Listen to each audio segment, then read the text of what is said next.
laughing like a moron at it.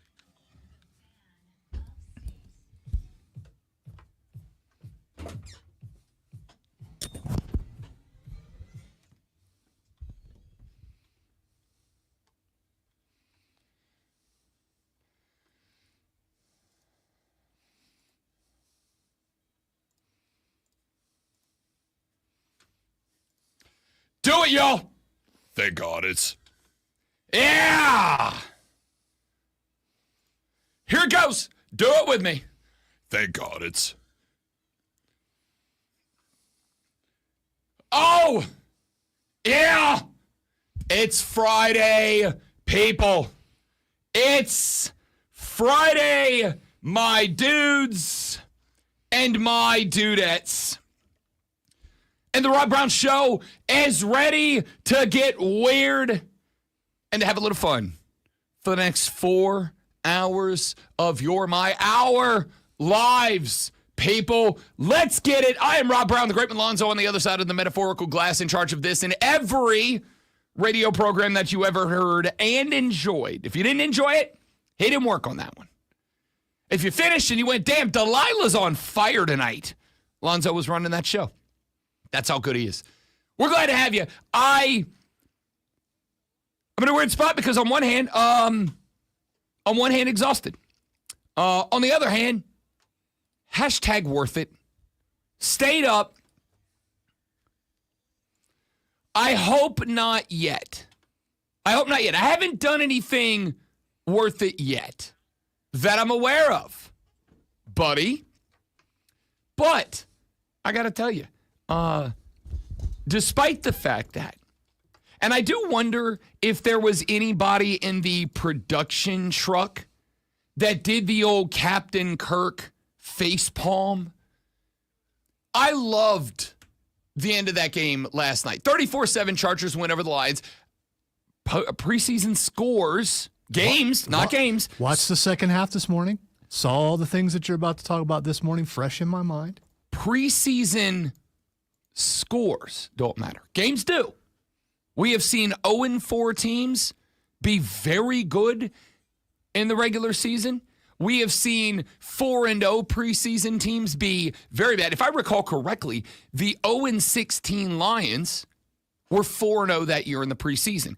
Preseason scores don't matter. That, Chris Collinsworth, is different than preseason games don't matter. They do.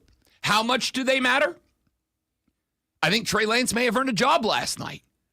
Former third overall selection to the San Francisco 49ers, Trey Lance, got traded to the Dallas Cowboys from the 49ers, Trey Lance. A cat that we kind of thought was going to end up being, and he still may be, as he has had through, what's it been, 4 seasons in the NFL after being the third overall selection. I believe he started 5 games, which is the fewest of any quarterback selected inside of the top 5 picks. Slow down, dude. Slow down. I mean, he was out there with he has NFL experience going up against a bunch of guys who do not. Out there, their first chance to be in the show. Don't know if it's their only chance to be in the show. Nerves, everything. He was calm. Did he look good? Yeah, but he looked good against that competition. Sure. And I think one of the points that I don't think Detroit played like any starters at all. So one of the points that got made was exactly that. I don't think the Lions started a day one starter on defense last night. So it's on one hand, this is what drives narratives, because it is fair to wake up this morning. His passes were pretty though. Passes look great. Yeah, they did. It is fair to wake up this morning if you are a Chargers fan, if you're Jim Harbaugh, and go, all right, they left Trey Lance out there for a pretty long time. Played the entire first half, played a good chunk of the third quarter before they turned it over to Uiagalelei. Former Clemson Tiger turned to Oregon State Beaver turned Florida State Seminole.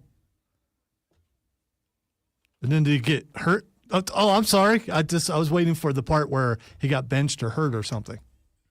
No, DJ Uiagalelei. I don't remember what happened at Florida State, but he didn't finish the season, right? So that's it did not go well. Yeah. It did not go well. DJ Uiagalelei came in, he threw 3 passes, went 2 of 3. Like, okay. I don't think we got enough to say anything. I will say this.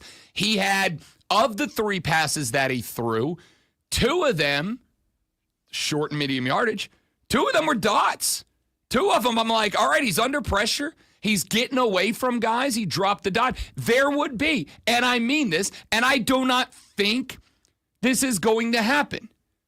But would the funniest possible thing not be DJ Uiagalelei going on to be an NFL stud? Would that not be the funniest thing to happen in a long time? It'd be great for him. When they showed the comparison of record per school, all I could think of is Clemson a system. Is that why he did so well at Clemson? Was Clemson a system? Should he have stayed in that system? I also would say, is Georgia a system? We're about to find out about that too. Yeah, I think a lot of people, when you say, "Is that why he did so well at Clemson?" would chuckle a wee bit. Did you see the record? Yeah, his Clemson record when they threw that Clemson record up there. It wasn't awful. Oh, that was a great record for a lot of people. I think after the journey that DJ Uiagalelei went on during college, though, I think the funniest possible outcome would be this cat going on, winning a job, and just like becoming a dude down the line. Now, it won't be with the Chargers because if you believe Jim Harbaugh, they got their guy in Justin Herbert, which, by the way, somebody posted a I guess, I don't think it's a meme. I guess it's a stat chart the other day about the comparison of, and let's emphasize this, regular season stats of Justin Herbert, Peyton Manning, and Tom Brady through their first 3 years as full-time starters. And he's got better numbers through his first 3 seasons in the regular season than Brady and Manning do. He's obviously not going to be Brady or Manning, or at least he hasn't shown that yet. We're very early. But this is why the preseason is interesting, because you've got that story going on. Now you got Trey Lance looking kind of like a dude last night, but Trey Lance looking like a dude against the Lions 2s and 3s in the first half. Here is all I know. All I know is the wife and I were sitting on the couch last night, and we have been watching the last 2 nights, 3 nights, I guess. We've been watching the last 3 nights the documentaries on Netflix about Epstein and all the people in his circle, because we're not going to bring it on the air, but it's like it's kind of a thing happening in the world right now. And so we've been watching the documentaries the last 2 nights because we're big documentary. There's 2 things we love: documentaries and watching birds. That's our thing. And so hold on, we had a goldfinch at our feeder last night. We stopped the day to go look at this thing. I took a picture of it. You want to see it? It's beautiful. It's beautiful. Okay. Look at that goldfinch on our feeder. They're exceptionally rare because goldfinches, they have a specific type of feeder they like because their beak is shaped a certain way. And so regular bird feeders are kind of tough for them to eat out of. Goldfinches, there's actually a specific type of bird feeder for goldfinches that they prefer to eat out of. So it's really, really rare to see a goldfinch show up at your regular bird feeder unless you put out one specifically for them. But they're also birds because they are super bright yellow. The males are anyway. The females are a little more drab. The males stand out so much that they don't really like to be out in big open areas all that much either, because they're easy prey for larger birds, hawks, falcons, whatever. They can see them a lot easier than other birds that are a little more camouflaged. So it's very, very rare to get a goldfinch at your feeder. We were watching the doc yesterday. A goldfinch showed up and we were like, whoa, push pause. Well, we didn't yell it because the feeder's right by the window and you don't want to disturb the goldfinch if you get an opportunity to see one that close up. Like, it's a very rare thing. So we were like, whoosh, stop the doc. And she's like, why are we stopping the doc? And I'm like, stop the doc. She pushes pause. And I'm like, look at the bird feeder. And she's like, oh man, what? We don't see those. And I'm like, I know. So then we're just creeping up to the window to go get it. And I got a picture of this goldfinch. It's beautiful. I'll post it online because I have to imagine that literally every one of you listening right now is super interested in what I'm saying. Stop it. Stop it. because I posted a picture of this on my Instagram, and I got 4 people that responded. They were like, dude, I'm a bird feeder guy too. They're all members of the Ornithological Society. I'll tell you right now, if there's a bird club out there that's interested in Toon Moon members, my wife and I are very interested. I think there's a bird club you're already part of, and it requires the entire flock. I'm just saying. Keith and TR just texted and says, Target has a birdhouse/feeder with a camera on it. Just FYI. Keith, I know that. Do you know how I know that, Keith? Because we own one.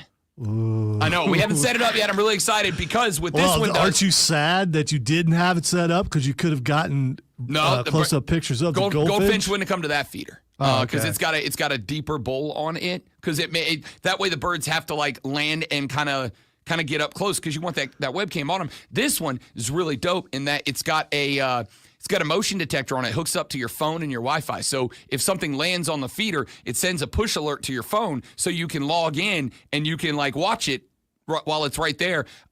We haven't set it up yet, but we're really dumb excited. I went the other day and I bought like a $51 bag of birdseed because it's the premium stuff. Okay. Right? Yeah. All right. It's the premium stuff. They're attracted to the premium stuff, like most people are, I suppose. So jokes aside. Hey, look, Ryan Day's playing tennis. It's not really a joke because this actually happened. But jokes aside, we're sitting on the couch last night and we're watching the Epstein docs, and it gets to be about, damn, he's got a serve on him. I mean, come on. That was a rip, bro. He's not. I mean, he's in kind of stocky shape. Yeah, but you need to quit showing Reese because Reese is not in shape, and he's been wearing shirts that show you that he's not. Wait. Things are sagging and wait. Look at that. Look at those dudes. Wait. No. Wait. Look at him. If Reese is not in shape, you and me are effed, buddy. By the way, I already know that I'm not in shape. Duh, look at the screen. Or just look across. I'm just saying the shirts that Reese has been wearing lately, it's a bad move. That's all I'm saying. And Ryan Day wearing the V-neck. I'm getting away Stop from with that. The V-neck. I'm going to get away from that because you saying Reese isn't in shape is going to infuriate me more than anything else. Look at them. They're sagging, dude. I mean, come on. The guy's got to be 56 years old. Yeah, me too. So what do you expected him to go up there and make him pop? No, I expect to be wear a darker shirt. I hope. I wish I looked like that now. I was going to say I hope I look like that at age. How about look like that now? You already do. So all right. So we stopped the doc and we watched the bird, and then we start the doc again, and then in one of my simultaneously most proud of my wife and myself moments of elation I've had in a long time. We're sitting on the couch. I'm kind of just like, watching this doc, checking out what's happening in the sports world, getting ready for the show because I know once the game starts, show prep's over for the night. And so we're kind of getting to like a kind of a pivotal moment in this doc. There's 2 of them. There's one about Epstein and there's one about Ghislaine Maxwell. So we finished the Epstein one, which is like episodic, and we get to the Ghislaine Maxwell one, and that one's like an hour, 40 minutes, one shot. And we're like an hour in, and we get to this like really pivotal moment in the story about what happened around her, and she stops it. And I'm like, what are you doing? And she goes, it's 10 till 8. It's football time. And y'all, when I tell you, there are moments in any romance, I think, that you kind of have that rebirth of your love and affection for each other, Like you have those, and it wasn't not this, but like it wasn't even about this. It wasn't not about this, but it wasn't not about this. You can have this music and it be just about affection. Yeah, for sure. When you hear slow jam with a saxophone in the back, what I think is emotion. I do think emotion, but it's just one particular one. So she goes, it's 10 till 8. It's football time. And I was like, game kicks off at 8. And she goes, aren't we going to watch pregame? And when I tell you, I thought I heard some Barry White echoing in the back of my brain somewhere. when she said, yeah, but like, aren't we going to watch some pregame? I was like, see, I was God, right. I've never loved you so much. And then you just criticized me for throwing out that music, and it was perfect. I understood where you were going, and then fine. No, you weren't. I just really wanted to make a Barry White joke. No, she goes, aren't you gonna? She, for the record, she didn't really want to watch the pregame. Or the preseason game. She didn't care. She's like, it's preseason. She's like, hit me up when the Saints play. I'm like, word, for sure. Next Sunday, I'll see you there.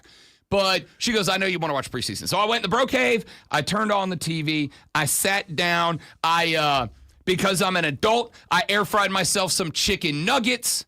So she gave you time to prepare your snacks before you headed 100% to work. 100%. I mean, that's awesome. 100%. She said, and I said, if you want to keep watching the doc, I'll get it. I'll catch up tomorrow. She's like, no, I'll wait for you tomorrow. She goes, but I know you want to watch some preseason. Go enjoy the game. You also don't exactly have a history of Mwah. catching up on things. So, I mean. Well, if her and I are watching something together, it goes to right. the top of the priority list. And if it's something that, like, we have a hard time getting on the same page, we will watch separately, but we'll let each other know where we are. Like, hey, FYI, I watched an episode last night.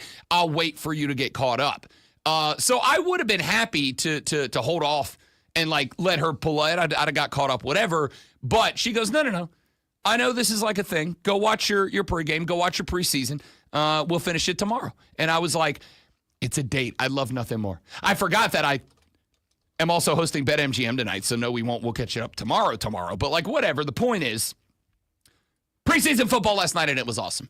All right, they just showed a Sonic pickle slush. You want to do it? Not really. It's tangy blend. I like a tangy blend of pickle juice and lime. I like pickles, but I like pickles. I don't like pickles enough that I would drink a pickle. I don't like it that much. But it's topped with Grillo pickles. I don't care. Pickle juice flavored bubbles. I don't care. I like pickles. I will snack on pickles. I don't like pickles enough that I'm going to replace my Route 44 with a pickle slushie. Not happening. Never happening. All right. By the way, the point of all of that I was ultimately going to get to there is that we're in the fourth quarter. Chargers are beating up on the Lions. Reserves are reserves. It's not going great for Detroit. By the way, I love Dan Campbell. They showed Dan Campbell in the fourth quarter. He looks furious. He does. He looks furious. He's not happy. No, He looks furious. So the Collinsworth doing anything he can to save what honestly was a pretty entertaining broadcast. I love the interviews with the Hall of Famers, especially Jared Allen, one of my favorite players of all time. I love the interviews with all the guys that got in this year. We got our Sterling first Sharp rocking the Sharp looked very Gamecock cool. pants. Yep. I don't know if you noticed that. Sterling looked great. He was fun to listen to. And something we're going to talk about coming up in a few minutes, we got our first look at the Hawkeye measurement tech in the game. Yes, we are going to spend a bit of time on that this AM. But the part that stuck out to me, we're in the fourth quarter. Chargers beating the hell up on the Lions. Whoever the Lions had in as their third QB of the night throws a pick. It's like the fifth turnover of the night. And Collinsworth, when what's his face says, well, this one, a little bit out of hand, but hey, what are you gonna do? It's you never know. Some of these guys aren't gonna be on the team. Collinsworth goes, yeah, preseason games don't matter. I'm like, dude, shut up. Preseason scores don't matter. Preseason games absolutely do. I bet if you put the camera right now on Dan Campbell and Jim Harbaugh and you said, hey, does this matter? I bet they're both going to be like, yeah, dude, like a lot. Aren't you normally a Collinsworth defender? I am not a defender. I'm just not as anti-Collinsworth as a lot of other people do. But he's not aged well as far as his job goes. I don't have the problem with Chris Collinsworth that a lot of other people do. I did last night go, wait, my guy. You're calling a preseason game, and you're saying preseason games don't matter. Are you saying that your job right now that doesn't seem like the right move to make when you're on the mic doing the thing, Christopher? Not the spot. Preseason scores don't matter. Preseason games do. All right, we'll talk about what happened last night. Specifically, our first look at NFL Hawkeye measurement, first down, goal line, whatever, technology, because I think if you saw it last night and you're still against it, you're wrong. But that's just me. I'm Rob. He's Lonzo. The Rob Brown Show's on your radio. 4 hours of absolute gas. Start right now on the Fan Upstate. Morning, Jersey. This is the state bird of New Jersey. That's a very sophomoric comment, Jersey Joe, and I adore it. I thought it was accurate. I've been to New Jersey. I love that. I've been to Jersey, too. And I get it, too. I was in Jersey for like 45 minutes when I landed and then immediately left Jersey to go to New York. It's gray. Everything is gray. Now, maybe it was just we were in Newark? It's the Garden State, man. How can it be gray? All I know is 7 years ago, 2 days ago, my granddaughter was born in New Jersey, so I spent some time in New Jersey, and I wonder if you can turn left or pump your own gas. Those are just the most annoying things. And the most New Jersey guys I've ever heard in my life were they had a restaurant in the basement of the hospital. Hey, hey, hey, hey, hey, hey, hey, hey. And it's just like Cameron and I just sitting there eating and just watching these guys talk going, that's a real thing. I didn't think that was real. I thought that was just overblown in movies and TV. We landed in Newark. We had a car. We had an Uber coming to get us that we had scheduled to take us from Newark to the city. But it was like 20 minutes late. So we were just kind of standing outside of the airport there.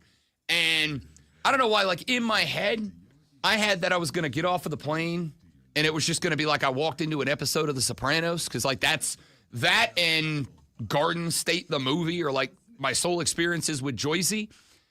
And I walked outside of the airport and I was like, dude, everything, and I'm sure it was just an overcast day, but just everything was gray. And then on the drive from the airport to New York City, when you drive, it's just nothing but concrete buildings. Like just everything's concrete. It's all gray. And again, like you're in the midst of the airport, like the second biggest airport to get into New York City, and New York City, I'm sure that's just the pass-through way that everybody wants to be around because it's the easiest way in and out. But everything was just, respectfully, it was just gray and sad. But here's what I noticed, having gone to the grocery store a couple of times there, is that the people who live there don't want to be there. And I noticed this because they told us that without being asked. Where are you from? Here, but I don't want to be. No, they would ask me where I was from. I would tell them where I was from, and they'd be like, yeah, I'm from here. It's like, oh, okay. There's a lot of, I wish I could go there. Well, why don't you? Everybody else is moving down here. You can too.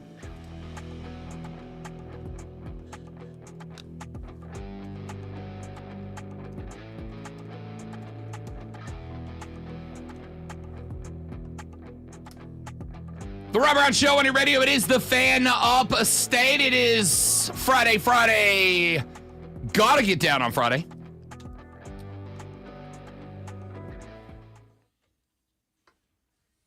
There it is. I needed it in my life. I needed it in my life, and now we have it in my life, and I feel like a better person for it. I'm Rob Brown. He is Lonzo, reacting to last night's NFL Hall of Fame game, our first game back for the 2025 NFL season. There are a few things that I want to talk about from the game last night. The primary one, and that's the reason I'm not going to talk about it right now, I'm going to save it for the 7 o'clock hour. Make sure you stick around for that, is we got our first look at the NFL's new Hawkeye measurement system. You know what? I'm going to talk about it in the 7 o'clock hour. What's your problem with it? Sincerely. Stop hitting the buzzer. What's your problem with it? What was wrong with it? It took 30 seconds. The game stopped. No one knew what to do. They should. Collinsworth in the middle of the story, and he's like, and he's just, it just stopped. And then they showed the people on the sidelines. They didn't know what to do. Then suddenly we see a video game picture of the first down. Wow, if this happens during a game, this is going to slow the game down so much. Not only that, I mean, I hate that I'm saying this, put some music behind it. I mean, because all the Jeopardy theme behind it. No, because all the noise stopped. It's just like silence. So as they showed the thing. So sincerely, is your problem with it presentation? Like, is that the thing? Presentation is definitely part of it, for sure. The other thing is it just stopped the game and people didn't know what was going on. And the fact that the cameraman knew, the director who told them, hey, pan to this, showing the sidelines, they had no idea. It was like, what is going on? At least with a measurement or something like that. You see people going out there and doing something. In this case, you're just standing around waiting for the computer. And I think maybe eventually people get used to it, but for now, it's just a lot of confusion. And I think it's going to hurt unless they add some production value. It's going to hurt the game overall to watch, and that will make it go away really fast if people start complaining. So I'm still going to talk about it in the 7 o'clock. And I knew right away, Rob is loving every second of this. Second of as boring and as silent as it is, he's going, see, and probably pointing at the screen and maybe even jumping up and cheering a little bit. I didn't jump up and cheer, but that's because I had a glass of bourbon in my hand, and I can't spill that. I broke out the good stuff, too. I got a bottle from Charleston Distillery. So you're telling me a red wine that barrel you don't aged. know how to jump up and cheer while holding a beverage. No. I don't believe that. No, I very don't. much do, but I wasn't gonna risk it in that. Plus, I was also like lean back in the game chair. It was comfortable. Here's the only response I have from this, because I sincerely do want to come back to this in the next hour of the show in the money hour. By the way, next hour's show, my you're not going to change my mind by then, or probably ever. I don't expect to. What I do expect is that I'm going to make a damn good argument anyway. All right? I'll say this one thing, and then we will come back and we will, along with you all, the Armada, genuinely discuss and debate last night's Hawkeye measurement that we got to see for the first time.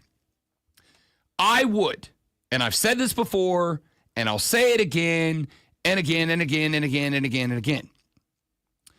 I care more about getting a call right than I care about it being presented dramatically. Well, when the old school measurement system, a.k.a. the chain gang, a.k.a. a system so inaccurate that we used to make commercials about it as comedy. And you all know the commercial. I'm sorry. I can't tell you what that commercial was about, but I can remember very much the commercial where the chain gang comes out and they set the sticks down and the referee walks out and he turns on his mic and he's like, after measurement on the play in a system and then he just goes on a spiel about how you all know that the concept of the chain gang is kind of dumb. When a guy runs into the mist of a scrum and he disappears in there and then the play is blown dead, nobody knows where the hell the football is. And the referee just goes, here looks good. Now, for 2 football seasons, a long time ago, I refereed high school football. It was I had nothing to do. I wasn't dating anybody.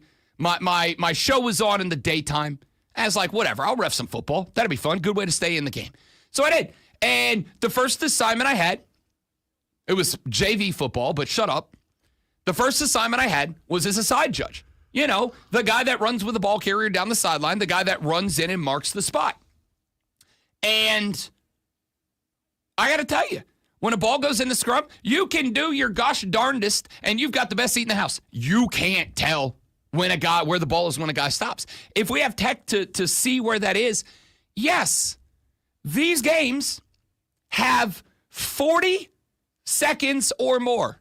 Unless the team's in a hurry up or it's inside the 2-minute drill, in the overwhelming majority of a football game, you get 1 snap a minute.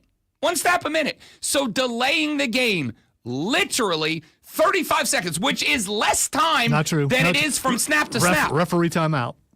You're taking a referee timeout to measure, so it's however long it takes. It has nothing to do with 40 seconds on the clock, 30 seconds on the clock. When a referee takes a timeout, which this would be, it will take as long as it takes. It took last night about 35 seconds because I knew this was going to be a thing. It was an eternity. You know how I know it was? No, it wasn't. It was. It wasn't. An eternity. And I know it was a thing because. And also, I'm seeing it because we're talking about. So suddenly, it's just popping up on my feed.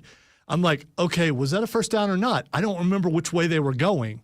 So it's not showing it's showing the line, showing the ball, but were they going that way or were they going this way? I don't know because all I see is the ball on the field. If I could see the field, I would know which direction they were going. And the play was 8 seconds ago. You forgot already? Absolutely, I did because I'm elderly. Well, that sounds like an on you thing, not an on them thing. It's not just me. They zoom in, and you have no idea which way they're going. So it's like, is that a first down? Is that not a first down? Still sounds like an on you thing. Okay. It sounds like a you problem. It's not just me. I've seen others. So who last night was like, I don't know which way the ball's going. The play just happened. I don't know everybody. People are talking about this, so I don't know. Hey, random guy on the street, did you watch last night? I'm not doing that. You might do that, but I'm not. So, well, I mean, that's kind of what the show is. I mean, we're doing that now, Yeah, but exactly. I'm talking about walking down the street. I knew Did you that. ask your guy at the gas station this morning? Hey, guy at the gas station. No, I did not. I should have. I knew that one of the arguments was going to be, it takes too long to slow the game down. And I know that because that was an argument about ABS during the preseason. Guys getting online and going, slowing the game down. It's taking forever. When we got to the end of preseason and I said the average time for an ABS challenge was 17 seconds. That is less time than is on the pitch clock. There was less time from the catch to the challenge to the review to the replay on the screen back to the pitch clock. There was less time than the pitch clock. Last night, it probably felt longer to a lot of people than it actually took because you were super locked in from the moment that Tirico and Collinsworth pointed out what happened. And yeah, people didn't know what was happening because it was literally the first time that's ever happened. Literally the first time the NFL has stopped an NFL game to do a thing. Of course it was weird. Of course it felt like it took forever because we were all like, okay, what now? Okay, what now? Now what? What's the referee doing? Are we getting as a tennis, I don't want to say I'm like a big tennis guy, but I watched the Wimbledon finals, the French Open finals, the U.S. Open finals. Might be going to the U.S. Open this year. As a guy who watches like the quarters, semis, and finals of the majors. Not a big tennis guy, but follow it enough that I watch enough tennis. The Hawkeye challenges in tennis, if you see one for the first time, they stand out because there have been, up until soccer kind of joined the fold a couple of years ago, that was really kind of the first sport that didn't just embrace it, but it literally just became a part of the game. It's just something we do now. Remember when last year we did the new kickoffs, right? The new kickoff rules. We got the landing zone, and you can't move until the ball is caught, and we got the new kickoff rules adopted from the spring leagues. And for the first, 3 games, we were all like, oh, this is weird. It's going to take some getting used to. It's new to the game. It looks funny. We're all kind of trying to figure out like what's going to happen next and how it works and all that. And by week 3 of the season last year, we never talked about it again. We talked about it going into the season at length. We talked about it for the first week or two. Hey, did y'all see the new kickoffs? Like, hey, it was kind of weird, right? Or, wasn't as bad as I thought. Or, I hate it and it sucks and we should get rid of it. Or whatever. It was a big discussion point until like week 3.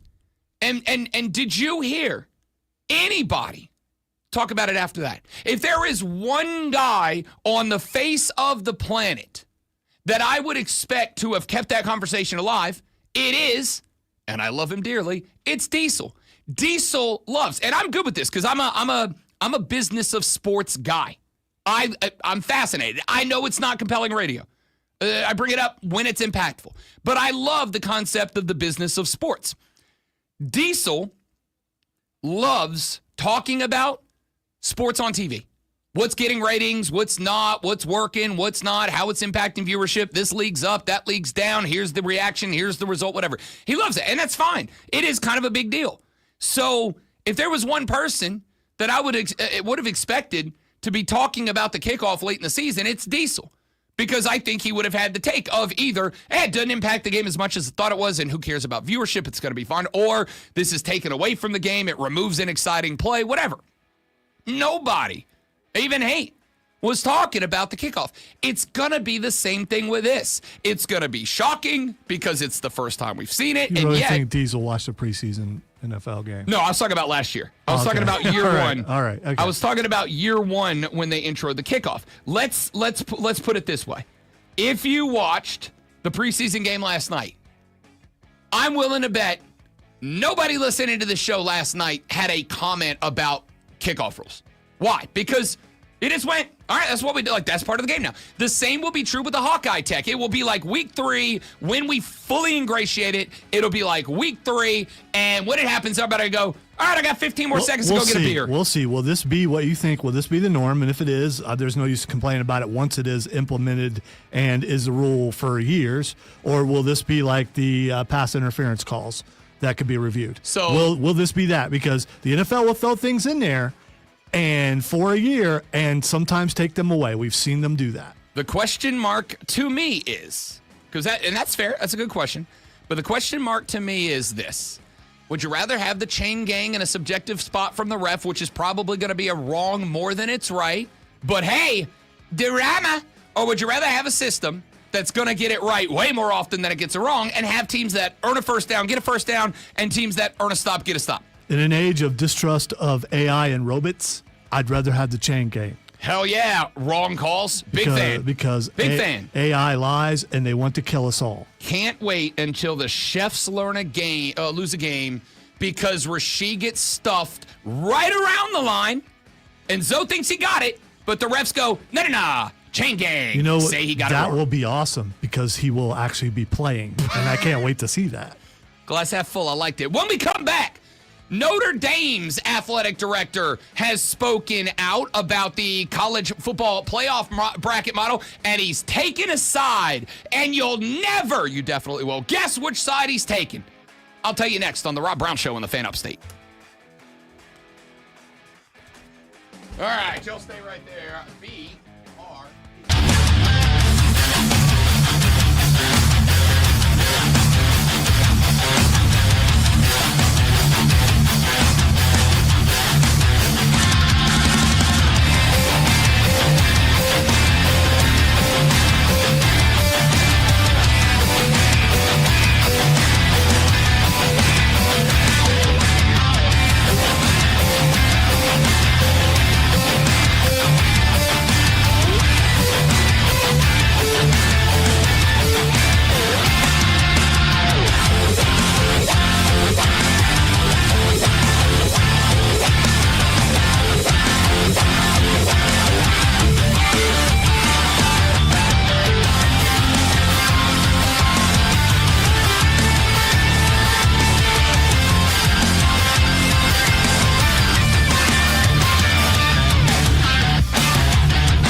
Amigos.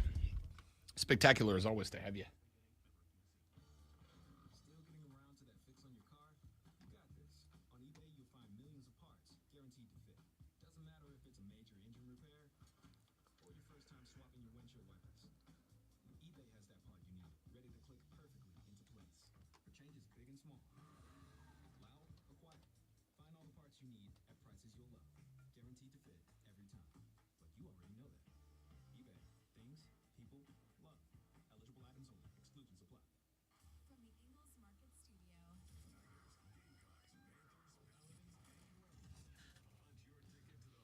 Yes, I'm looking up Lyme disease since Justin Timberlake has Lyme disease. The conspiracy theory. I don't think it's a conspiracy theory.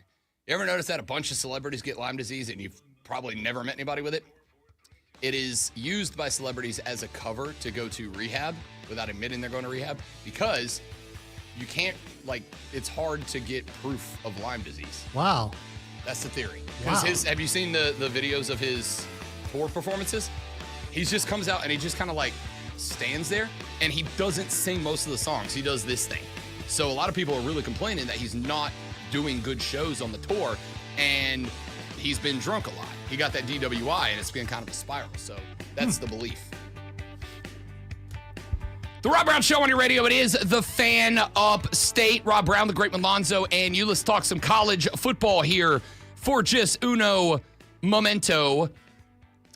The college football playoffs are expanding to 16 teams. That is an inevitability. The question mark is very simply, what format are we going to use to determine which 16 teams are going to get in?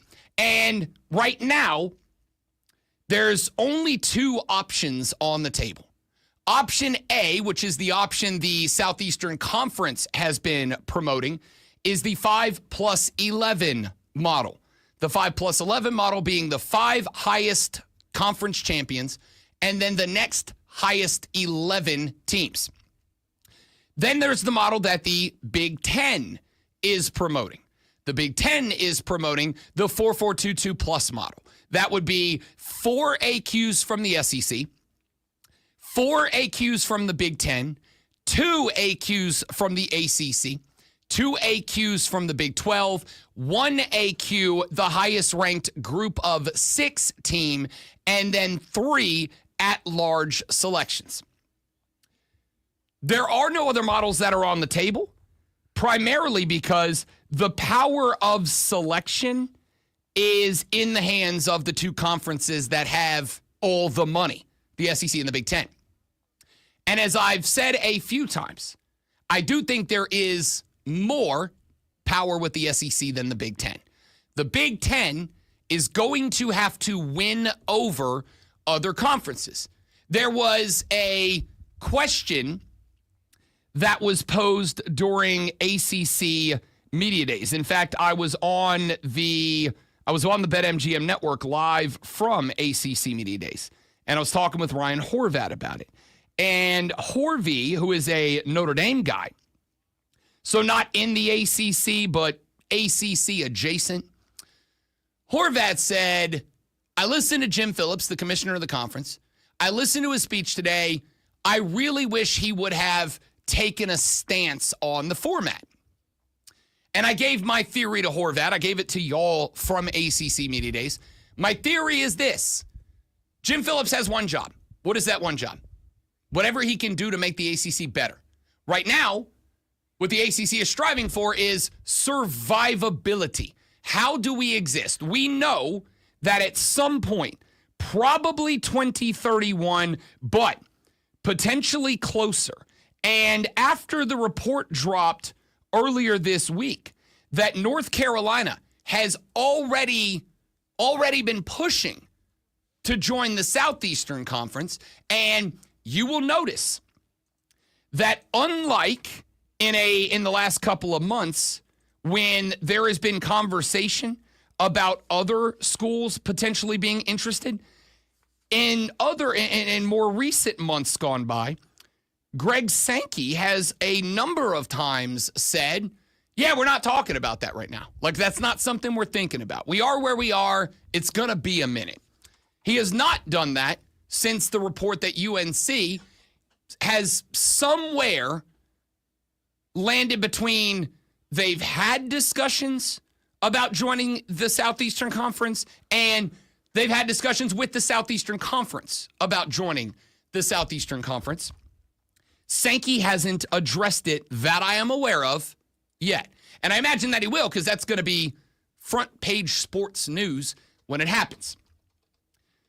But we all know that sometime between now and 2031, Clemson's gone, Florida State's gone. If this report is accurate, now we can add North Carolina to the list of teams that are gone. I believe Miami is gone. If North Carolina is gone, it is more than likely that Duke is gone and going wherever they are going to keep that rivalry, the best rivalry in college basketball, alive. The ACC has bought themselves time. How much exactly, we don't know. But that was my belief about the settlement between the ACC and Clemson, ACC and Florida State, was those two teams wanted to ensure that when they leave, they could take their TV rights with them. And if that means that they needed to wait another 2 or 3 years, cool, that's the compromise. And the ACC, knowing that those schools were going to leave at some point, needed to buy themselves some time to figure out what the hell they're going to do to stay afloat. Now, by giving Clemson and Florida State their television rights when they exit, they also likely pushed back the exit to 2031. That's the compromise. So, I do think that helped grant the Southeastern Conference a little bit of power, because I do think that the SEC is likely going to get their choice of the 5, maybe 6 schools in the ACC that are going to leave and be split between the Big Ten and the SEC. And I believe that they are likely going to end up, and I'm not worried about this now because, again, I do think we're going to be closer to 2031 when this conversation becomes a thing. I think Clemson's headed to the SEC. I think Florida State's headed to the Big Ten. But whatever, put that to bed for right now. The power right now rests with the Southeastern Conference. And I think the reason Jim Phillips didn't say anything is because Jim Phillips understands that's a bargaining chip for him. To put the Atlantic Coast Conference into the corner of one of the 2 player conferences or the other gives that argument not a ton, but a little bit more weight. And Jim Phillips can basically work the conversation with both Sankey and Petiti and say, hey, look, if you will give us X in concessions or benefits or whatever, then we'll put our weight behind your plan.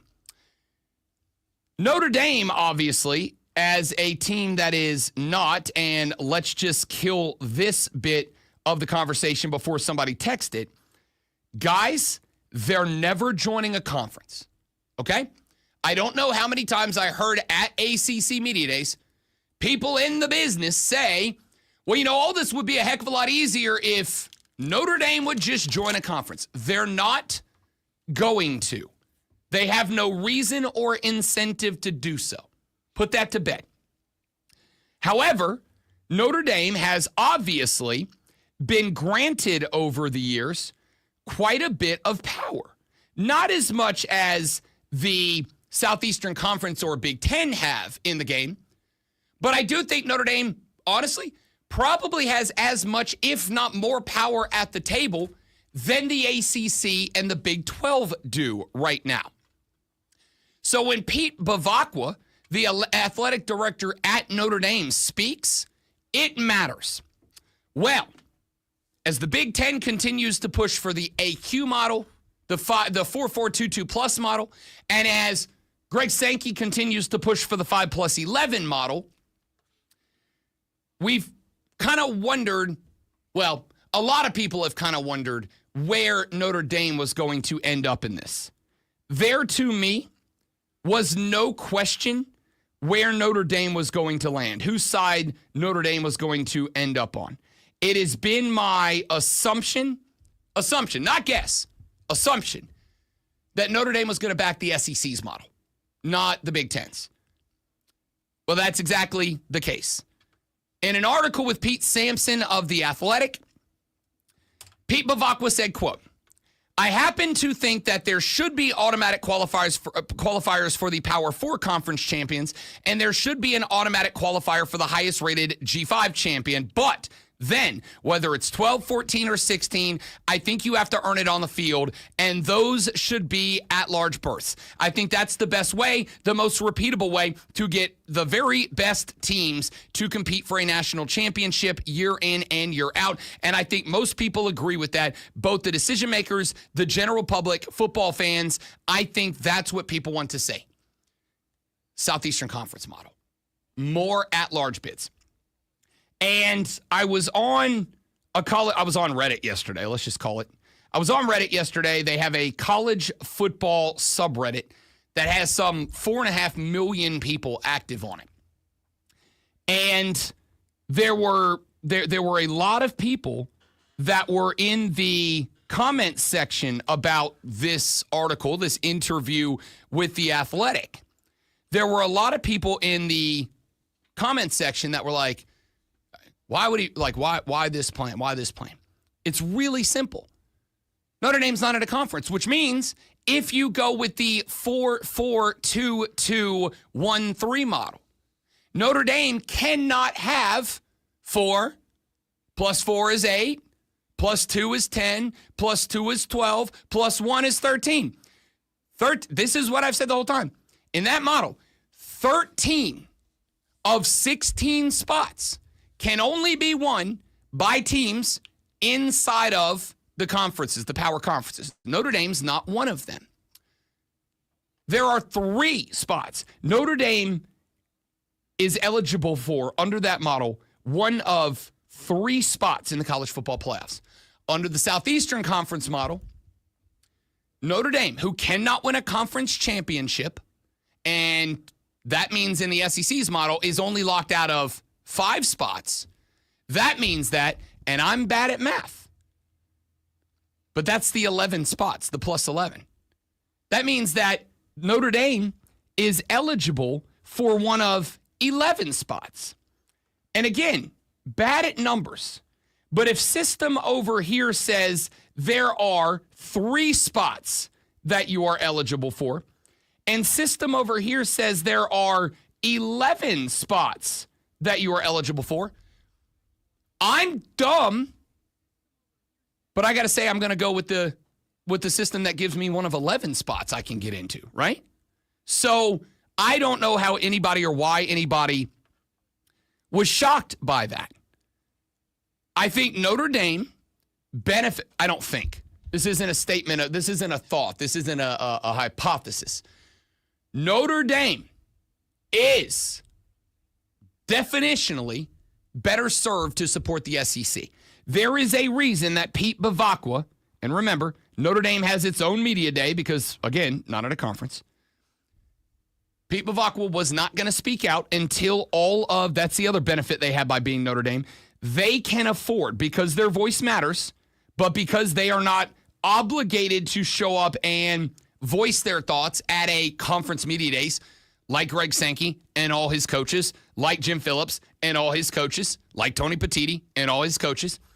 Notre Dame can wait until everybody has thrown their opinions and their thoughts and their plans and their formats out there, and Notre Dame can have Pete Bavacqua and the decision makers in South Bend, Indiana, sit in a private closed boardroom and analyze numbers and do public opinion surveys or whatever they got to do.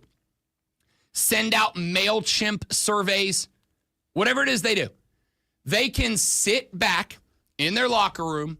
They can figure out what's best for Notre Dame, and then they can be the last ones to speak.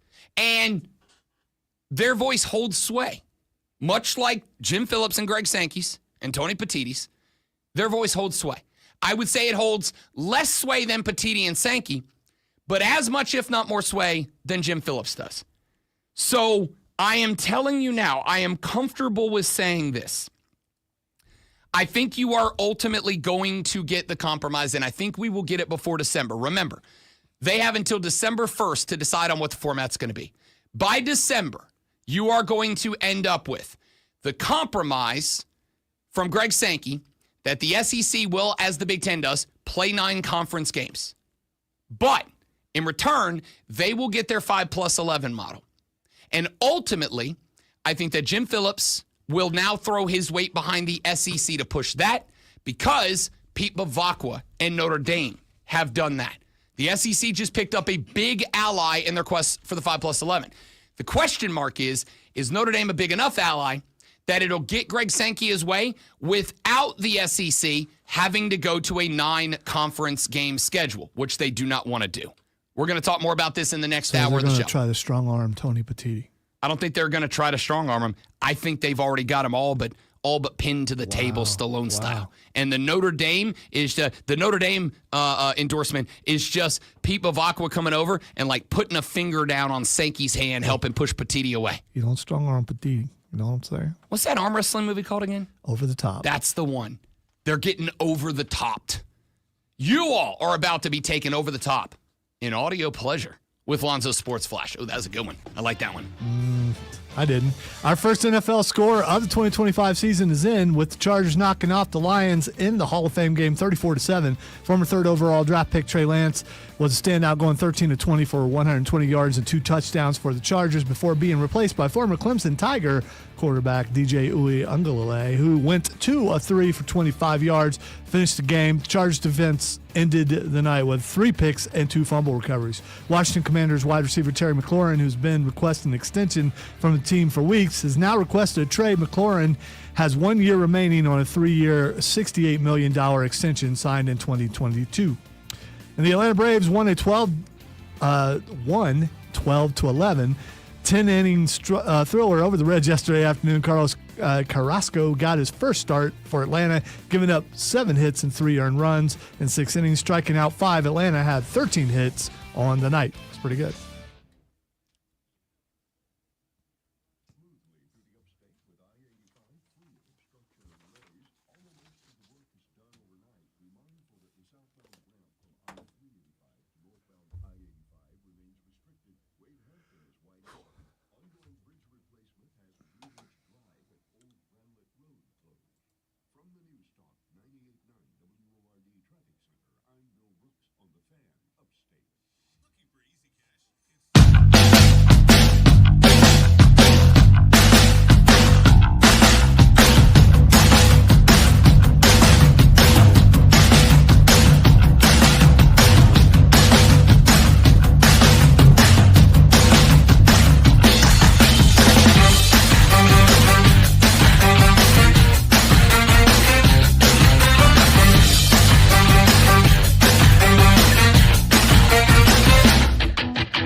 to make when he said this game doesn't matter, these games don't matter. I think the point he was trying to make was to the Lions fans of like, yeah, you lost by mucho points. But how old do you think Collinsworth is now? I'm gonna look it up. I'm just Collinsworth he's in his 60s is for 60. Sure. Let's say 3. I'm gonna guess I think 63. he's older than that, but I am going to say, Chris Collinsworth, that the game's scores don't matter. The games do. I'd be willing to bet. 66 years old. Okay. I mean, he's doing great. Looks great. And I do not have the dislike of Chris Collinsworth that many people share. Like, he's not bad to me. Do I put him on the Hall of Fame, on the Mount Rushmore of color guys? No, not really. And I think sometimes he can get a little too, I don't know, casual, I guess, for me. I think I've consistently disliked him since he was a player. So it's not like I suddenly went, you know what? I don't like him because it's popular to not like him. I've just never liked him. So. That's fair. Lonzo's a hating Chris Collinsworth hipster. I don't hate the guy. I don't dislike the guy. Like, he's not in my, in my color commenter Hall of Fame, but he's fine. He's whatever. He said last night towards the end of that game in the fourth quarter, Lions down by a lot. They commit their, I think their fifth, not I don't think, commit their 5th turnover of the night, a pick in the 4th. And he's like, and I know Lions fans are going to look at the scoreboard and be disappointed, but these games don't matter. And I'm like, the scores don't matter. The scores don't matter. The games very much matter.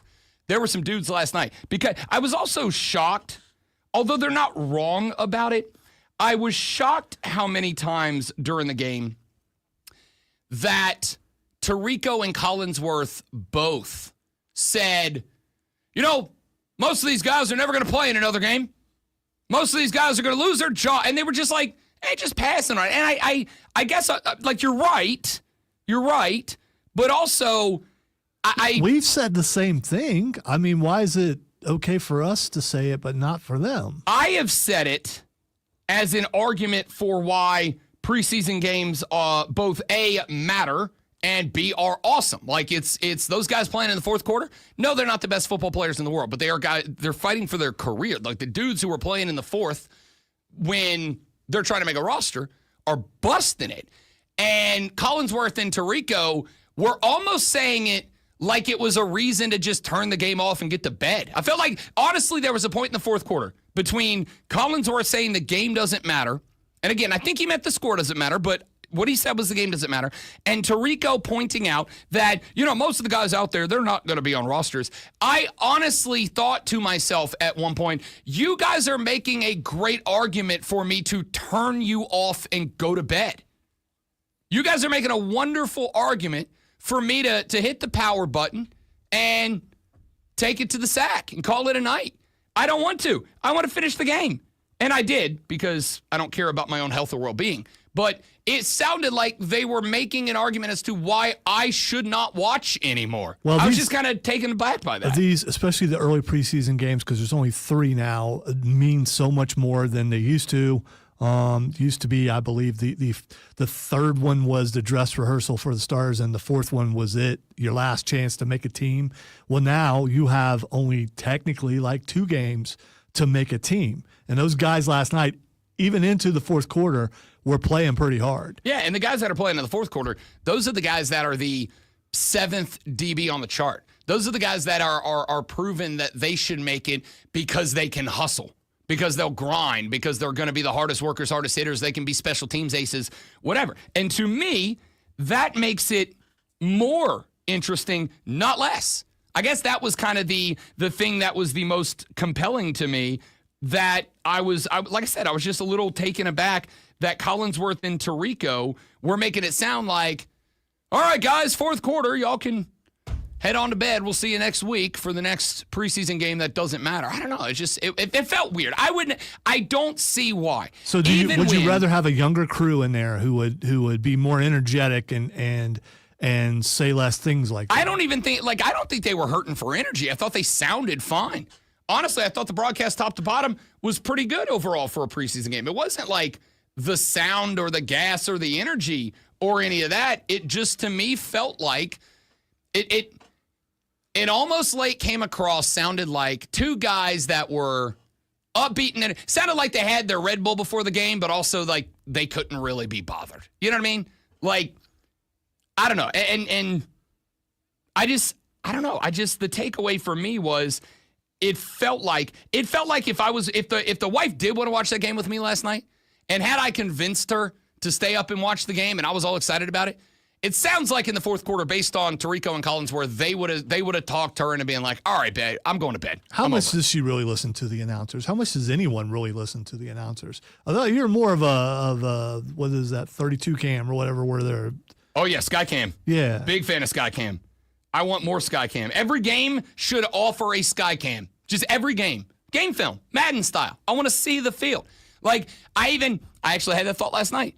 At one point, Trey Lance is out there, again, getting a lot of commentary. Yes, he's playing against the Lions, backups and backups, but Trey Lance looked good. And the story of Trey Lance could be interesting because he goes to San Francisco, but they got their guy, so no point. They trade him to Dallas. They got their guy. He gets a shot. It doesn't go great. But now he's at a place where it's like, yeah, you're the backup, but you're also the backup for a guy that, whether you agree or not, the aura around Harbaugh is that he understands how to work an offense around a quarterback. And I think the evidence was Michigan's national championship when J.J. McCarthy was in charge, who did not appear to be a great college quarterback, but the offense worked around him. So the story of Lance is compelling. But to have a better purview of whether that is going to work out or not, I want to see what he sees on the field. So when the snap is taken and the camera zooms in on just the O-line, D-line, and Trey Lance, and I can't see the rest of the field, I don't know what he's seeing, and therefore I, as a football dude, I don't know what decisions he's making as he's making them, which the point of a preseason is evaluation, and for me, even as a fan, I still want to evaluate as I'm watching. In case I got to call Jim and be like, hey, man, Trey's not your guy. There you go. It's not an unusual story because we've seen Baker Mayfield do the same thing. I mean, not work out in one team, not work out on another team, and then he lands at a team where he's doing really well. Could the same thing happen for Trey Lance? That's the question. Yeah. But again, for me, because if I could see all 22 on the field last night, I'd have a better analysis of what was actually happening instead of just watching, kind of one receiver on the replay. I think I'd get a better vibe. Same thing true for when DJ Uiagalelei checked into the game. Part of the question mark about him. I didn't know he was on the team until they said his name. I was like, what? Oh, okay. Well, I remember getting him picked up. We talked about it very briefly, but it was kind of like okay, good luck. You know what I mean? Like, I'm curious because I also think, and I said this to a friend last night, I'm like, you want to know what the funniest possible NFL headline is for 2025? DJ Uiagalelei takes somebody's job and becomes a stud in the NFL. And heads in Clemson, Corvallis, and Tallahassee all simultaneously explode like that scene from Scanners. More so in Clemson and those fans who wanted him gone and be like, see, man, I knew we had something. Why'd he leave? He should have stayed here. You know those guys will do that. Yeah.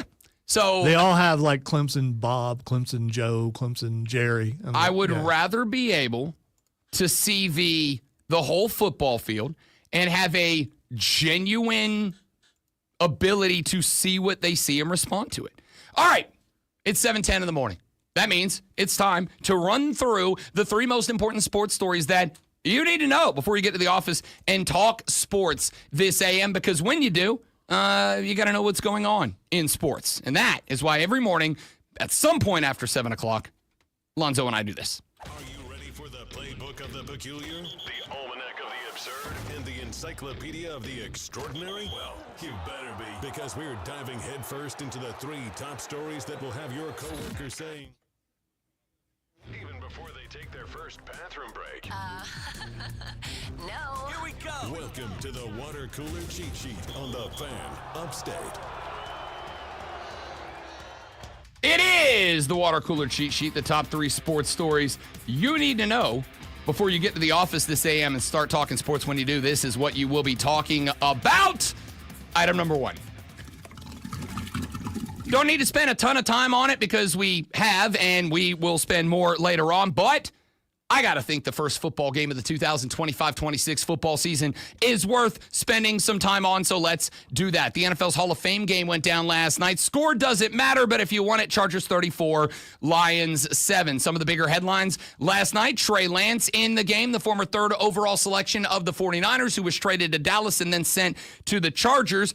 Looked pretty good. 13 of 20, 120 yards and a touchdown. DJ Uiagalelei, former Clemson Tiger turned Oregon State Beaver turned Florida State Seminole, checked in late for the Chargers, went 2 of 3 for 25 yards and did lead a touchdown drive at the end of the game. Kyle Allen trying to make the team for Detroit may have opened the door for former Tennessee Volunteer, Hendon Hooker. Allen went 9 of 14 for 91 yards, no tutties, and a pair of picks. Hooker checked in 3 of 6 for 18 yards. He also threw a pick, 5 turnovers last night for the Detroit Lions that also included a trio of fumbles. 2 of them were picked up by the Chargers. The other big story from last night, and we will get into this coming up here in just a few minutes on the show, we got our first look at the new first down measurement technology of the NFL. They are instituting the Hawkeye Tech to have challenges of first down measurements. We got a look at that last night. I thought it was great. It seems like some of you did, some of you didn't. We are going to talk about that later on in the hour. But before we get there, let's get to item number 2. Another discussion we will have later on in the show. The College Sports Commission issued a memo yesterday which said they are loosening its blanket prohibition on athletes receiving payments from NIL collectives. The collectives, an evolving industry built to basically get money from business owners to players funneled through them, will still, according to an article written by Dan Murphy on ESPN, quote, face significantly more scrutiny when trying to sign deals with players than they had in past years, end quote. However, their ability to do so has just gotten a wee bit easier. Now, there are still protocols in place. How those are going to work, I don't know. We will see what the challenges might be to the protocols down the line. But the new rules, as issued in the memo yesterday, say that athletes and collectives will have to show that each deal that they sign will have an athlete promoting a product or service that is being sold to make a profit. Effectively, if you sign an NIL deal through the collective, and I believe this is honestly for even third parties, but I know it is now for sure when you sign through a collective. If you sign an NIL deal with a collective, you have to prove that that deal has the athlete promoting a good and or service that is sold to the public in general and is done so in an effort to turn a profit. One of the things that I think, because I asked the question, who in the hell gets to decide if a NIL deal is of good market value? Well, I'll say this. If there is a business that, let's say, turns $50,000 a year in profit. I know that's a stupid low number, but let me make the argument. If there is a business that, let's say, turns $50,000 a year in profit, and they sign a 4-star quarterback to a $1.25 million per year NIL deal, you would look and go, that doesn't make sense. It is going to take you 200 years to recoup that money. And I think that is the goal of this.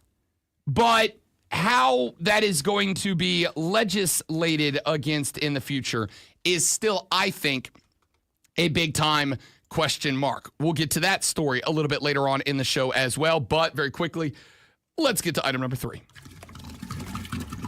The MLB trade deadline passed yesterday. We had a flurry of moves at the deadline.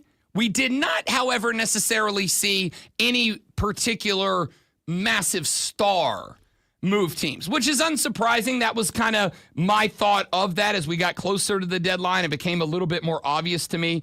I did not think we were going to get a blockbuster deal, but we did have some names moved. Merrill Kelly will leave the Arizona Diamondbacks. He's a name I brought up a couple of times this week. He is headed to Texas in return for a handful of prospects. Orioles, former All-Star center fielder Cedric Mullins, who has been responsible for like a handful of the most electric plays in center field across baseball this year. He is on his way to the New York Mets. I actually love this move for the Mets. I don't like the Mets, but I love this move for the Mets. They booster their outfield a little bit, get a pretty good bat in a former All-Star and a guy who was probably a borderline All-Star this year in return for a trio of right-handed pitchers headed to Baltimore. Taj Bradley is headed from Tampa to Minnesota. They add a solid reliever slash closer option. The Rays get a probably future frontline starter in Griffin Jacks. Dustin May, starting righty, leaving the Dodgers, headed to the Red Sox. I thought the Red Sox were going to be a little bit more active at the deadline because I think the AL East is still very winnable for this team. I just don't know that Dustin May is necessarily the guy that I think is the boost they think it is. The Dodgers get a couple of outfield prospects, which is good. They've been obviously hamstrung by injuries, including a couple to outfielders and flex infielders. So, this trade's fine. I don't think either one of these teams got progressively better or worse. Carlos Correa is headed back to Houston. He leaves Minnesota in return for lefty Matt Mikulski. The Astros going to play him at some combination of third and shortstop. He's been inconsistent. He is 31 years of age, but he was very good at Houston. Maybe he just gets back to the friendly confines and is able to get it back. All-Star Ryan O'Hearn and outfielder Ramon Laureano head to San Diego. The Orioles get a flurry of prospectors back in return for an all-star and a pretty good utility outfielder. I actually really like the addition of Ryan Hearn as probably a DH to the San Diego Padres. He was the NL's starting DH in the All-Star game this year. A couple of other moves that got made, not as much in terms of name. Mason Miller and JP Sears are also headed to San Diego in return for some prospects from the Padres. They are headed to the Az. The Padres get Freddie Furman, the catcher, in return from Kansas City for a couple of prospects. Harrison Bader headed to Philadelphia in return for some prospects. This is it's a good move. Brandon Marsh has been not Brandon Marsh this year. Johan Rojas has been bad at the plate for the Phillies this year, so they get a center fielder that is a lot more reliable and trustworthy. But Bader's not the same guy that he has been the last couple of years this year. Is this maybe another, again, Chris Sale deal where he shows up, changes spots, and I don't know. We'll find out. Shane Bieber leaves the Guardians. He is headed to Toronto. Love that move for Toronto, and those are the moves that got made yesterday at the trade deadline. We will address and analyze these a little bit later on and keep an eye on how they progress in moves made towards the MLB's postseason when we come back here in just a moment from right now. We talked about Notre Dame and the fact that they do have some power and authority in the college football game, which is why them throwing their weight behind the SEC's expanded playoffs format is not unsurprising, but also impactful. There's a theory floating around right now about Notre Dame that Danny Cannell put out there, and it's gotten a ton of reaction, and I have zero idea why. We'll talk about that next. We'll talk about the Hawkeye tech to round out the hour. That's all coming up on the Rob Brown Show in the Fan Upstate. Love it. Surprised Skeens wasn't scrimmaging. I mean, he's on the second year. He has no leverage at all. If he was in year 3 and he was a year closer or 1 year away from signing an extension, then he would obviously have the leverage of telling the Pirates, move me now because I'm not re-signing with you anyway, and you can get a huge return. Paul Skeens has zero leverage, and if we're keeping it a buck right now, the Pirates are worth watching 1 every 5 games, and that is only when Skeens pitches. But yes, a guy that is rocking a season ERA of under two, and yet has what? 3 wins on the season? That's infuriating. I mean it when I say As much as I am a guy who says let the system police the system like 99.9% of the time, there are times when I also go full woke and say the people in power and authority have zero concern or care for the little guy, the regular guy. And I think Pirates ownership is the absolute proof of that. I think there should be a mechanism in professional American sports, honestly. And I don't even know what the metric is. I've never really sat down to come up with a formula or a system. But I think there should be a mechanism in professional sports by which owners are forced out. Like there should be a red line. And if you're like performance metrics, numbers, whatever, there should be a line. And if your team falls under that line and stays there for 1 season, 2 seasons, 3 seasons, if you fall under that metric, you are obligated as the owner to sell the team. There's plenty of billionaires out there who want to buy a sports team. The Pirates would be better if somebody else bought that team and ran it correctly. And I'll tell you right now, the only, the biggest drawback that somebody has pointed out to me that I think that is true about is that if that is the case, it becomes a much more high-risk investment for billionaires. And if they are unwilling to participate in that, and you start having teams go up for sale with fewer and fewer buyers willing to purchase them, eventually what you could end up with is a spot where a lot of teams become publicly owned teams. And I believe publicly owned teams are in a worse spot than teams with a bad owner. I look at the Braves, and we're going to talk about this later. Alex Anthopoulos came out yesterday and said, we're not going to move anybody just to dump salary if we're not going to get anything in return. I don't think that's why the Braves didn't make a move yesterday, because I don't believe him. And I'm gonna float that theory a little bit later in the show. Y'all stay right there. BRB.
Rob Brown loves the radio guy, Rob Brown. Radio guy Rob Brown absolutely loves validation. Okay? Because so Rob Brown, the person, does not love no, he does validation. Too. I think, you know what? Let's just call a spade a spade. You say you don't, fellas, but like I think as dudes, we all love validation. I think validation's a good feeling for all of us. And we don't, like as men, I don't think we get validation as much as we should for like positive mental health. But we won't go down that road just now. From who? Who do you? Society at large. Okay. Honestly. If you need me to tell you, hey, great job, Rob, I'll start doing that. You're certainly welcome to. It's going to make me feel better as a person. Yesterday was an excellent show, Rob. I agree with that. I came Yesterday away from the awesome. show going, that was fun. Yeah, yesterday was a good show. Today is going to be a good show. So, Rob Brown, the radio guy, does like validation. I like when takes of mine are validated by bigger broadcasters, specifically ones that I like. I like validation sometimes when a bigger talking head than I says something that I go, dude, I what? Like, I know the answer to that. Come on, man. Danny Kanell. Now, I'm just going to say what I feel here with the acknowledgement that down the line repercussions are a possibility. Danny Kanell, former Florida State quarterback turned ACC talking head. He's on a mission. And the mission that he is on is to figure out how to become the Paul Feinbaum of the ACC. He wants to be the ACC's Paul Feinbaum. And if you follow the social media of Danny Kanell or you listen to Danny Kanell on TV, you will regularly hear him make some, respectfully, very silly arguments a lot of the time, and then go to war over arguments that are largely panned. That's the method that a lot of broadcasters ride to a very successful career. I can't, but Danny Kanell's trying his best. So, not terribly long ago, Danny Kanell had a take. Danny Kanell's take was, quote, Notre Dame has essentially hacked the college football playoffs. They have the easiest schedule. They don't have to play a conference championship game. They most likely get a home playoff game. The kicker, if they make the Natty, they get $20 million all to themselves. For perspective, Ohio State gets $1.1 million. They share the rest with the Big Ten. And now that tweet is from a while ago, but like this year. And I read that, and I'm like, yeah. That's not a super hot take, I don't think. Now, I would also like to point out one thing. He said easiest schedule. On their schedule this year, they have a road trip to Miami and a visit from Texas A&M. That's the first 2 weeks of the season. They got to go to Coral Gables, a championship contender. They're back home to Texas A&M, a team that a large number of folks have selected as a dark horse championship contender. Back home for Purdue, then they're on the road at Arkansas. No, I do not think that Arkansas is going to be a particularly good football program this year, but that is a road trip to a very proud, if not disappointed, Southeastern Conference team. They are back home to take on Boise State, a playoff team last year, and a playoff selection this year as the Group of Five representative. Then they play NC State at the house. Again, I don't think NC State's a playoff team, but I think NC State any given year under Dave Doran, any given year NC State does feel like one of those teams that like maybe could be a shock team, right? If they hit on a quarterback, and maybe they did this year, we'll find out. Maybe they're a shock team. It's not an easy game. Then they're at home for USC. Again, I think USC under Lincoln Riley has been a massive disappointment. I think most people think under Lincoln Riley, USC has been a massive disappointment. USC also feels like one of those teams that even though they have been a massive disappointment, they still consistently bring in top 10, top 15 recruiting classes. You never know which one of those classes is going to pop and USC's good. Not an easy game. They're on the road at Boston College, back home for their rivalry game against Navy, at Pitt versus Syracuse at Stanford. If you think that that is one of the easiest schedules in football, I can go find you a couple of ACC teams that got a blessing from the scheduling gods that worked out pretty well for them.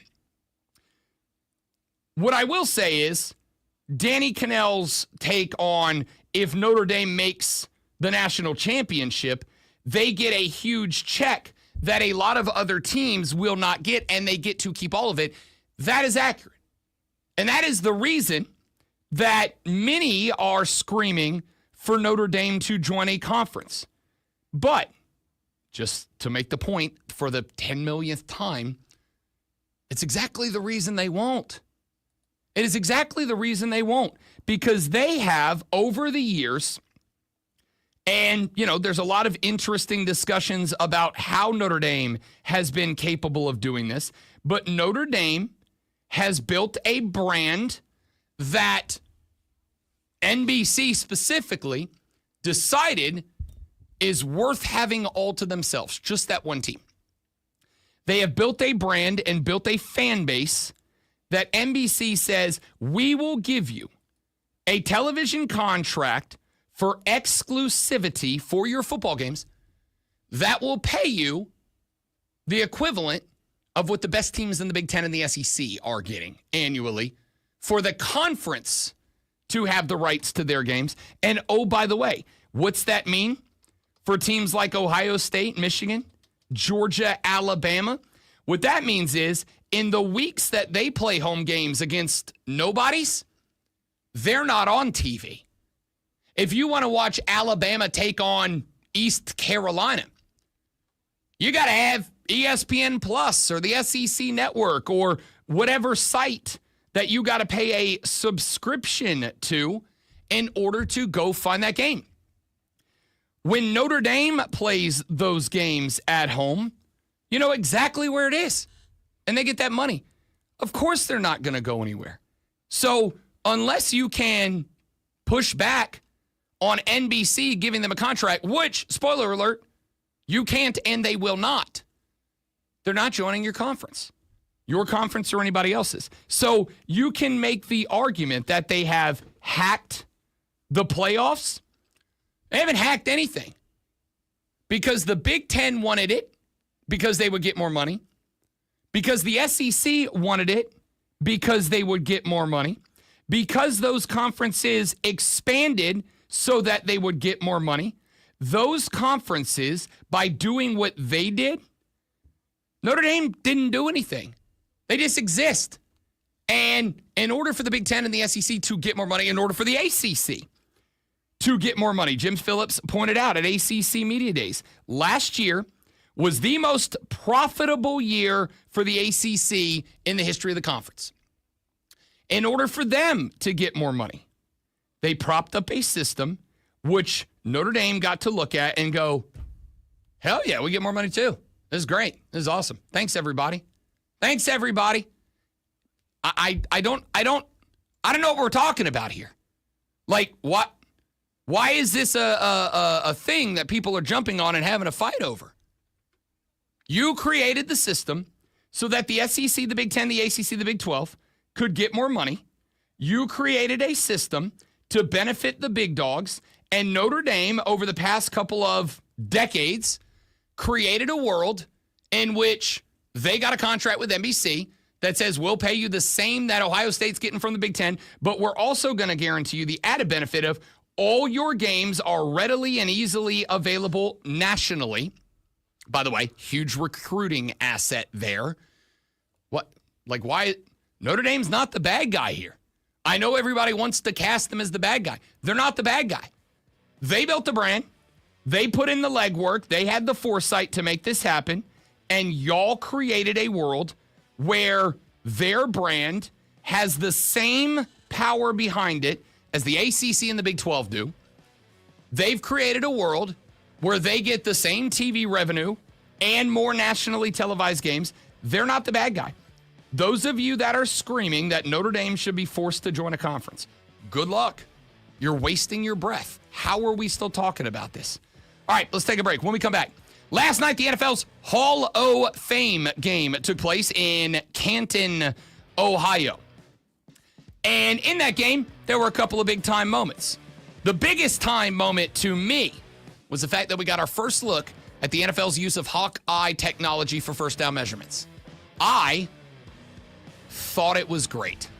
I'm going to make the argument that it was great because a lot of you don't when we come back on The Rob Brown Show in the Fan Upstate.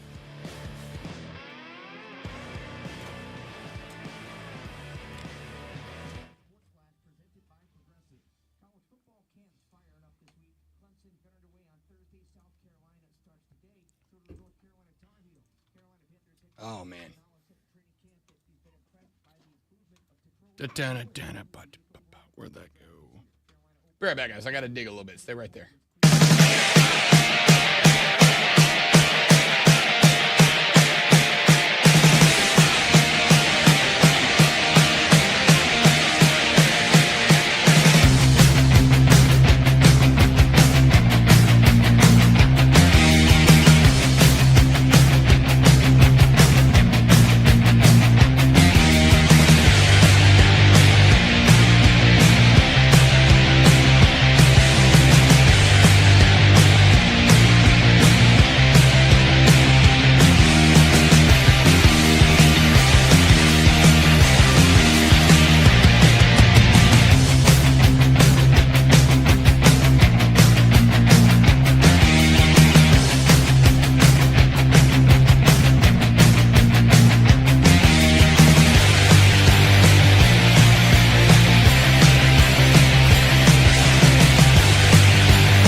10 till 8 last night, as the wife and I sat on the living room couch watching a documentary, because we're old people, she said, after pausing the video, and me going, why'd you pause the video?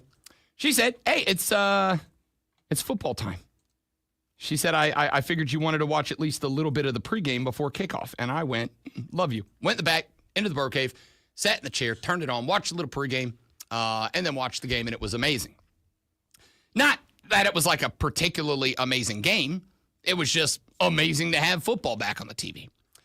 And there were a few storylines that developed out of that game last night. Trey Lance on his 2025 redemption tour after being selected third overall by the 49ers a few years ago, traded to the Dallas Cowboys, and then sent for another ride, this time out to Los Angeles to play for the Chargers. Cool. I mean, could he be a Baker Mayfield? Could he end up with some new scenery turning into a dude? We'll find out. DJ Uiagalelei got onto the field for the LA Chargers last night. I think the funniest possible storyline in 2025 in the NFL would be if DJ Uiagalelei turns into DJ Dude Uiagalelei. I would love to see it, just because the reaction from folks in Clemson, South Carolina, Corvallis, Oregon, and Tallahassee, Florida would be hilarious if this dude turns into a stud. I don't think it's going to, but hey, we'll see. It was game number one. And the third storyline that is the most interesting and impactful for me last night, aside from the fact that, not that this hasn't been happening for a couple of years. I was a grown-ass man when Jared Allen was kicking ass in the NFL. And seeing Jared Allen kind of look like an old dude now, it hurt my feelings. All right, that's not the third most interesting storyline, but it was great to see Jared Allen, but also, like, my hips and knees started hurting a little bit when I saw Jared Allen. I think it's great to see Jared Allen, and he looks like he's able to move and things like that. Because a lot of these guys, even though they may not be all that old, if they played hard, you can tell. Oh, for sure. And him, he just looked like a guy. Yeah. The third most interesting storyline from the NFL Hall of Fame game last night was that the National Football League rolled out and utilized for the very first time Hawkeye technology for a first down measurement. Now, I will keep it a buck with you. No. Don't you poison the well. I just realized that in the background of that clip, there is a dude loudly screaming not once but twice, "What the hell is that? What the hell is that?" And I love that guy. I do. I love that guy. That might actually be me. If that was taken live at some sort of sporting or performance event, that might have actually been me. So I will keep it a buck. I don't even really remember what the context of the play that they used it for was. It was a run play. It was close to the first down. Usually in a spot like that, it's preseason for me too. Usually in a spot like that, I would write down time of game, down distance, ball carrier, tackler, the situation. I'm in preseason mode too. I didn't have the tablet of truth ready. I didn't get it done. They pointed out on the broadcast that they probably didn't need to do it there because it was obviously a first down, but they wanted to show it. It obviously was not a first down, but yes, you are correct. I do think it was a matter of... Oh, it was a first down. No, didn't he come up short? No. He was that much over the line. Yeah, whatever it was. See? I don't even remember, honestly. This proves my point from hour number one. But anyway.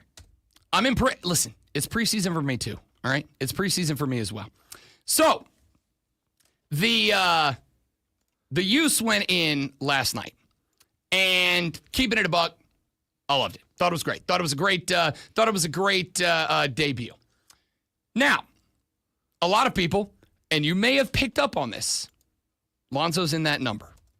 A lot of people, not a fan of what happened last night. I would like to run through the arguments of what happened last night. I would like to run through them. It was first down. You're correct. It was going that way. Here's a couple of thoughts that I have. The first one is, and this is the one that I think is the most easily shot down for me personally. The first one is, it delayed the game. It held up the game. I would like to point out two things. Number one, Major League Baseball implemented in spring ball this year, implemented the automatic balls and strikes system. It is effectively the same technology, but for those of you who maybe didn't watch it or don't remember or whatever, nuts and bolts version. After a ball or strike is called by the umpire behind the plate, either the pitcher, catcher, or batter, and no one else can challenge the ball strike call. They tap their helmet. The umpire calls time. They go up to the box. The box puts the Hawkeye technology into use. It determines ball or strike. They put the replay up on the Jumbotron at the field. The umpire either confirms or changes the call. Everybody gets back to set. We go again. And there were a lot of complaints that challenge system would delay the game, would slow the game down. It's the same argument that a lot of people used about what happened last night.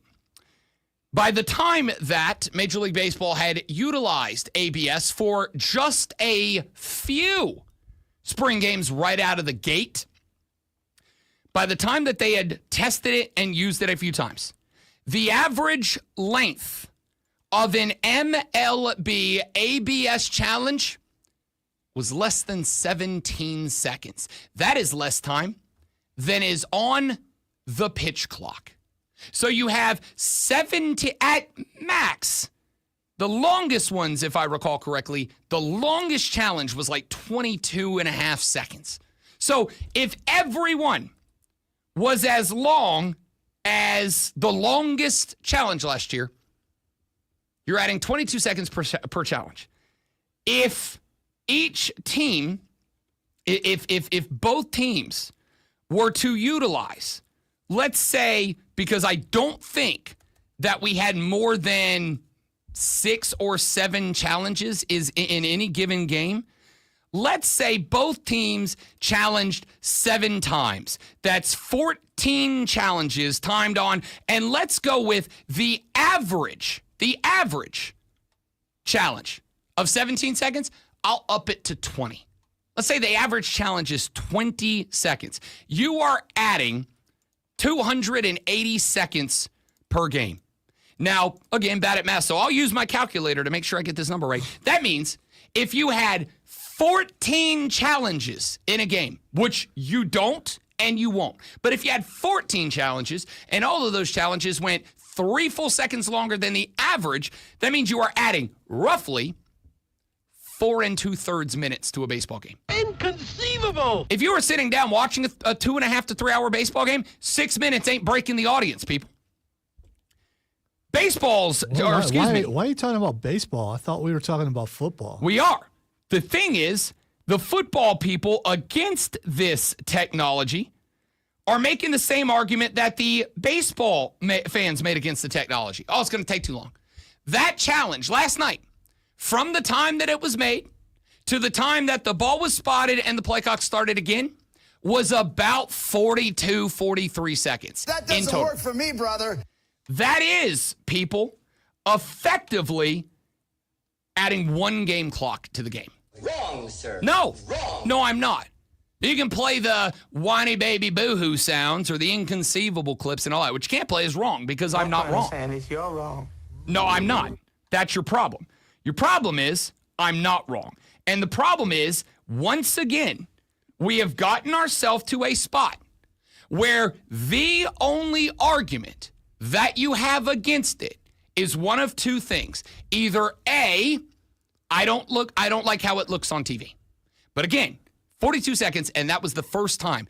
As we use it and as it is put into play, TV dudes and play-by-play dudes are going to start to figure out, here's how we should show it to make it as compelling and drama-filled as we can. And the second argument you have is, I like bad calls better than I like good calls. Yeah, that's not it. That's not what people say. It's the same as the human element game. It's not no, what it's not people what you say because you know that makes it sound bad. Rob, are you putting words in my mouth? No, I am making your argument into what it actually is. Oh, no. Well, you can't do that because you're not me. Just like you say I can't do it when you say No, I'm something. not changing you say you. that I just listen. Here's the thing. I don't like it. You're not going to get me to like it. If it becomes a norm, which I don't believe it will, if it does, let's have to deal with it. But for now, I thought last night it was abrupt. The announcers were not ready for it. I think it does need a little more production value. Just because it does, because at least let the crowd noise be on while you're showing it. It just, if I recall, it went completely silent. There was like 17,000 people there. It's not a big stadium. Like, it's not a small stadium, but it's not a big stadium. If I recall, and I'll have to go back and watch it, the sound cuts out completely. So it goes from you're hearing the crowd, but you got your ambient mic going in the background, you've got Collinsworth talking, you got all that, then to... I don't disagree with that, but here is what I will say. I think in response and they to that, act completely surprised by it. At least Collinsworth did. I think Tirico was like explaining it, but if they talked over it, I think it wouldn't have been as bad. It was so abrupt, it bothered me. I won't argue. And if this happens multiple times during a game, it will be disruptive. I won't argue that it wasn't jarring. I won't argue that it wasn't jarring. I think it was jarring.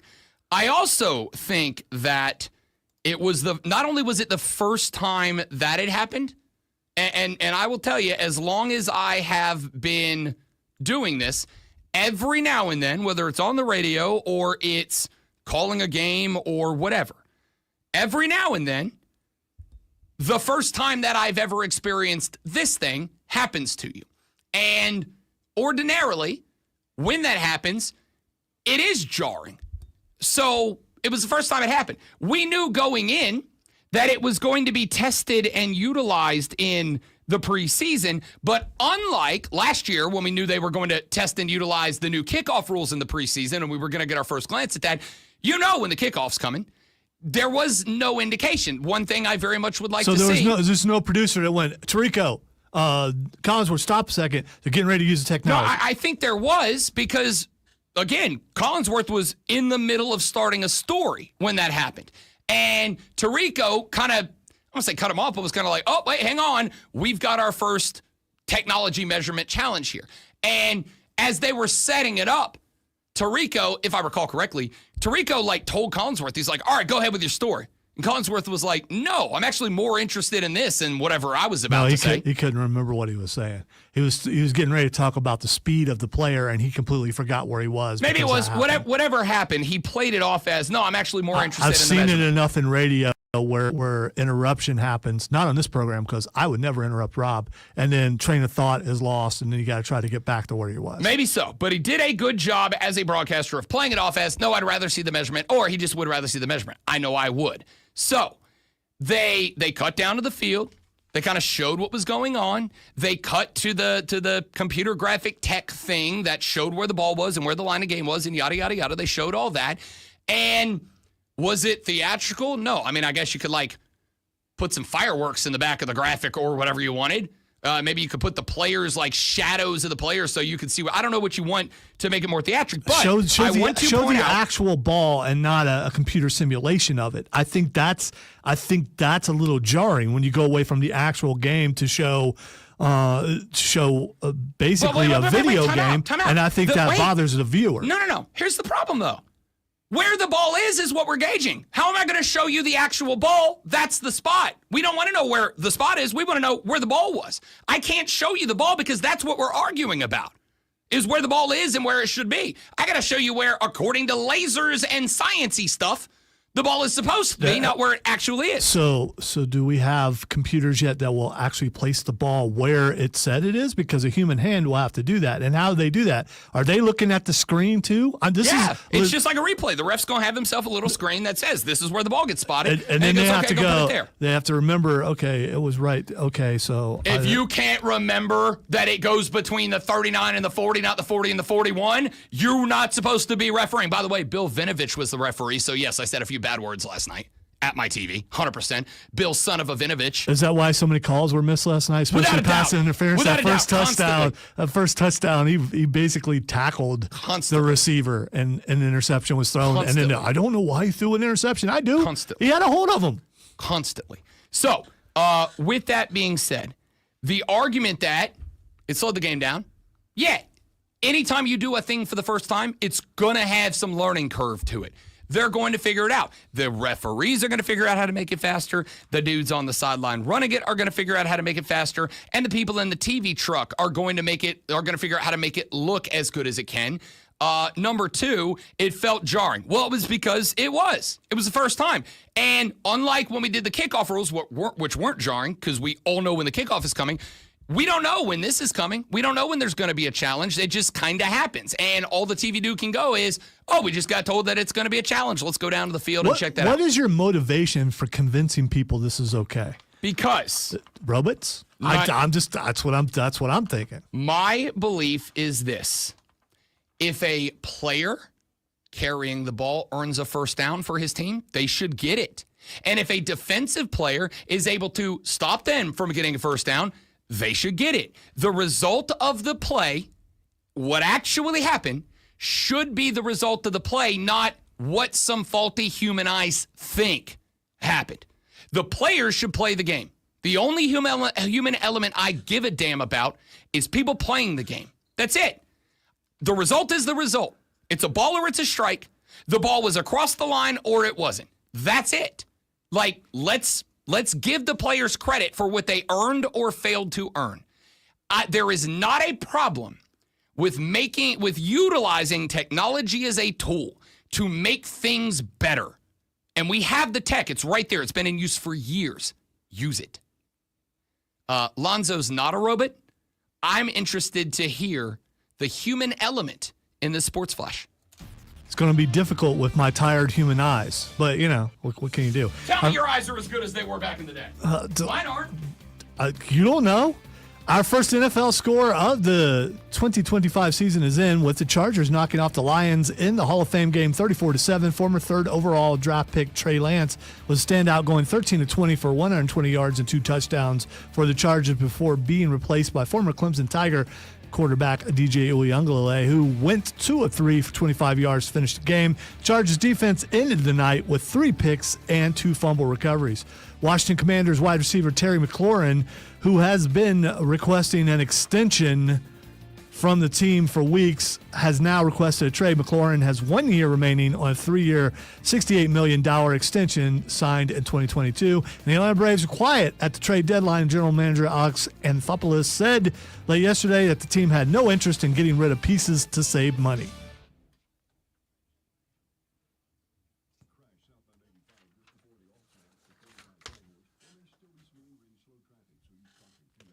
I can't breathe.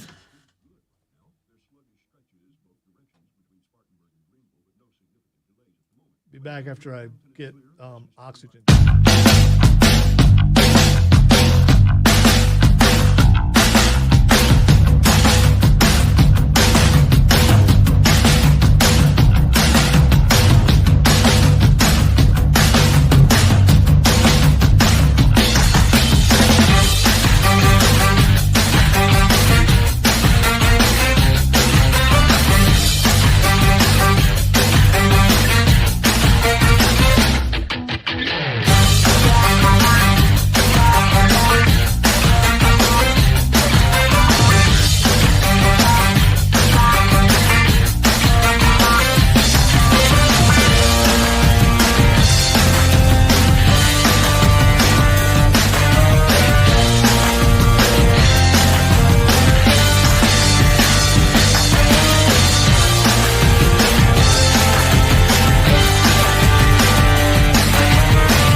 We got like 7 Dr. Evil references on the chat and the text line during the break. And that makes me very happy. Use the freaking lasers. Welcome back, ladies and gentlemen, to the Rob Brown Show on your radio. It's the Fan Upstate. Rob Brown, the great one, Lonzo, and you be a part of the radio broadcast. That text line, that call-in line, 844-326-3663. 844-FANFONE is the number. If you shoot a text, I will read it on the air. If you give us a phone call, we will put you on the air. Any sports takes you have, it's Friday. We don't care. Everything is on the table. We had the NFL Hall of Fame game last night. We've had a couple of discussions. We've talked a little bit about Trey Lance, DJ Uiagalelei. We're going to talk a little bit more about that game as the show progresses. We had the Hawkeye technology we talked about in the last segment, what the reaction to that was. It seems relatively split this morning between people who think it is a good thing and it was a positive last night. We have some people that think it was maybe not a good addition and that there were some drawbacks to it last night. What is your thought? Those of you that watched that game, those of you that saw that moment last night, where did you land on it? Steven on our live stream has an interesting response to it. He said, quote, "This is not a slight, but the fans who enjoy football with a U and football with an OT seem to be embracing the technology a little more. I like the fact that if the ball is at the bottom of the pile on a goal line stand, we will know if it crossed the goal line when the whistle blew." That's it. First off, I do agree with the first take. I will say that it does feel as if my amigos that I was talking to last night / monitoring social media throughout the course of the game, it felt to me like the people who were on board with it, or of the people who are openly on board with it, are a lot of the people that I do see discussing soccer. And I think there is a reason for that. I think the use of VAR, I think the use of the onsides, offsides technology in soccer has been in the game long enough, and I think it has been successful enough that two things have happened. Number one, they got it down to a pretty efficient process. If there's a question about whether a dude was on or offsides, it takes a handful of seconds for that to get checked, relayed back down to the referee, and to call to get confirmed or overturned. Number two, I do think that the TV networks have had enough time to figure out the correct production of the VAR / onsides, offsides. They have figured out how to use multiple camera angles and sync film from different angles up so that the timing is there. They basically, and I do think that this is I think this is something that the TV networks carrying NFL games will do as well. Do you know what soccer, I think, really does that makes it work? And I think to some degree tennis does this too, even though tennis challenges are like 7 seconds long. While you're waiting for the decision, and I think this is more prevalent in soccer, but when you are waiting for the decision to come in, soccer broadcasts effectively show you a bunch of different angles, and they create a world where you get to kind of play a game show, right? Like you get to say, I think it was. I think it wasn't. I think it was offsides. I think it was onsides. And for human beings, we absolutely love to feel like we're an expert. This is why even in the play-by-play booths during NFL season, even in play-by-play booths, when we have a regular replay review in the National Football League, what do they do every time? All right, we're going to go to so-and-so, our rules expert. What do you see here, Johnny. And on comes rule expert from whichever network you're watching, and they give their opinion, and they give their breakdown, and then what do? The three guys, play-by-play color and rules officials, they all take a stab at it. You know what? I think there's enough here. I think this one's going to get overturned, Bob. Well, I disagree, Bill. I don't think there's enough there. I don't think it gets overturned. It got to a point, and I don't remember which network it was, and I don't know if they'll bring it back. But it got to a point where one of the play-by-play booths was keeping their records of whether they got it right or wrong if it was going to be overturned. Like Lee Corso's mascot had. They were like announcing their records. All right, hey, great call. You got it right. You're 7-4 on calling replay challenges. We in the audience are going to do the same thing. We're gonna develop our opinion. We're going to have our opinion, and we're going to, even though it's maybe not the most logical, rational thing in the world, we're not necessarily always logical, rational creatures. We're going to take our stat, and when we get it right, we're going to go, yeah, told you. And we get it wrong, we're going to go, referee's an idiot. I don't know what he was looking at. We love doing that. It's a fun thing to do. That's why game shows are so popular. Have been for the history of television. Because I'm a big Jeopardy guy. Random trivia plus nerd, big Jeopardy guy. I love watching Jeopardy. I have even when I was a kid. And it's for two reasons. Number one, work out the old noodle. And number two, tell me there is a better feeling than when bum, ba-bum, bum, bum, bum, bum, dong, dong hits, and you got the final Jeopardy answer right. Dude, it's the best feeling you'll have all day. As sports fans, that's the feeling of getting a replay challenge correct. By going, here's what I saw, and I think it's overturned. And the ref goes, after instant replay revision, we have overturned the penalty. And you go, hell yeah, I'm a big smart football boy. Like, it's validation. It feels good, man. I think that they'll just do that with this. They will give you a reason to emotionally invest because it makes you want to stick around. They will give you a reason to emotionally invest in this. And once they do, it's just going to become the next norm. And once the TV dudes, because they've gotten now exactly and precisely one crack at it. But do you know what happened when they got that one crack last night? The producers and directors and TV suits for all the other networks that will be covering ESPN games, Amazon, ESPN, ABC, they all got to see what it looked like. Even though they weren't the ones running the show last night, they all got a chance to see what it looked like, how it worked, where everybody was, what everybody said, what everybody did, what triggered it, how they announced it, whatever. And all of those networks that will be carrying preseason games next week, they're all going to have their system in place. They're all going to know, here's what we're looking for the trigger. Here's what the head ref is going to do. Here's what the dudes on the sideline are going to do. Here's what the teams are going to do. Here's what the ball's going to do. Here's what the graphic we're going to get in real time looks like. And they're going to be able to tell the play-by-play guys a little bit earlier, hey, we're probably going to a Hawkeye review here.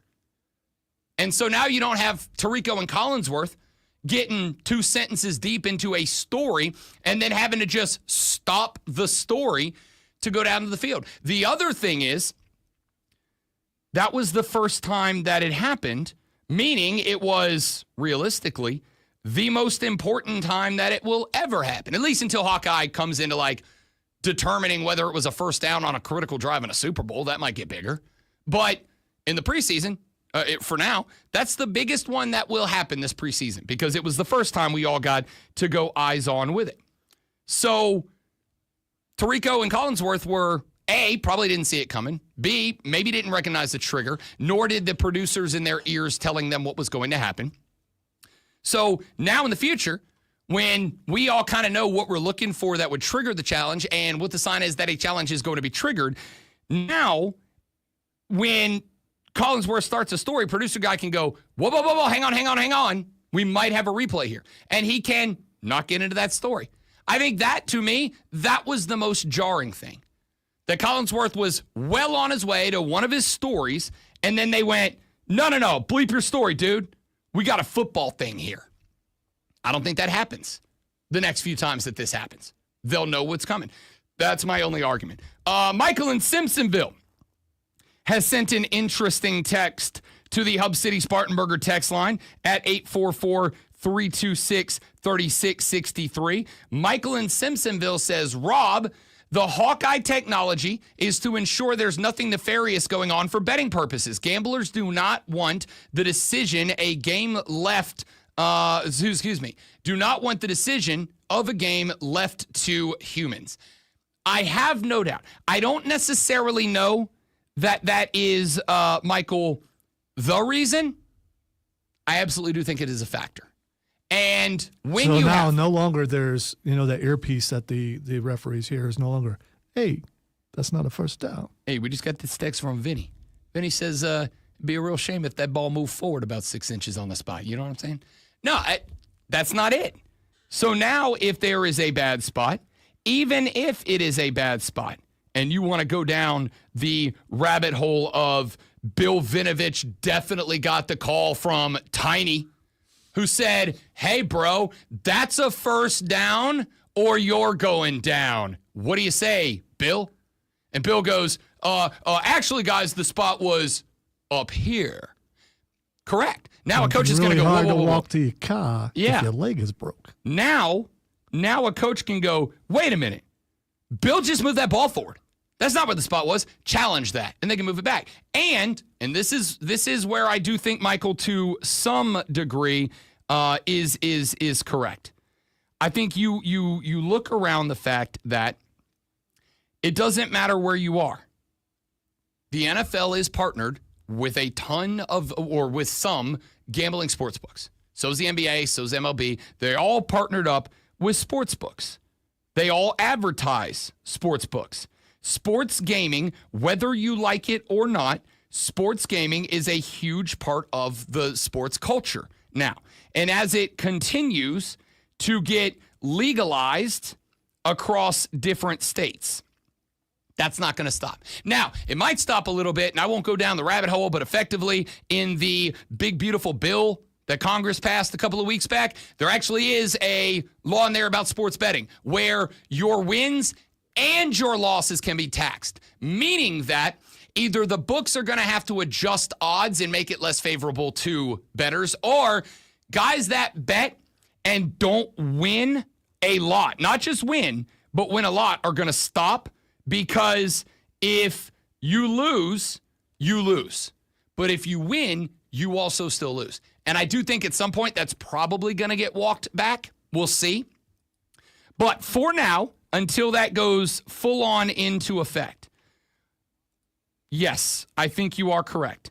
Technology removes human influence from the game. And I'm talking about both getting calls wrong that impact the overall game, A, and B, getting into spots where, again, we have not one but two Major League Baseball players who are on leave because there's investigations that they may have been spiking balls in the ground to win micro bets. The more that you can use tech, and there's not much you can do about that, but that's a different story. The more that you can use bets to ensure, or use tech to ensure that the game is as accurately refereed as it can be, the less issue you're going to have with sports books, which are now billion-dollar partners of these leagues. Can you guarantee you've removed influence? Because I mean, the technology can be manipulated.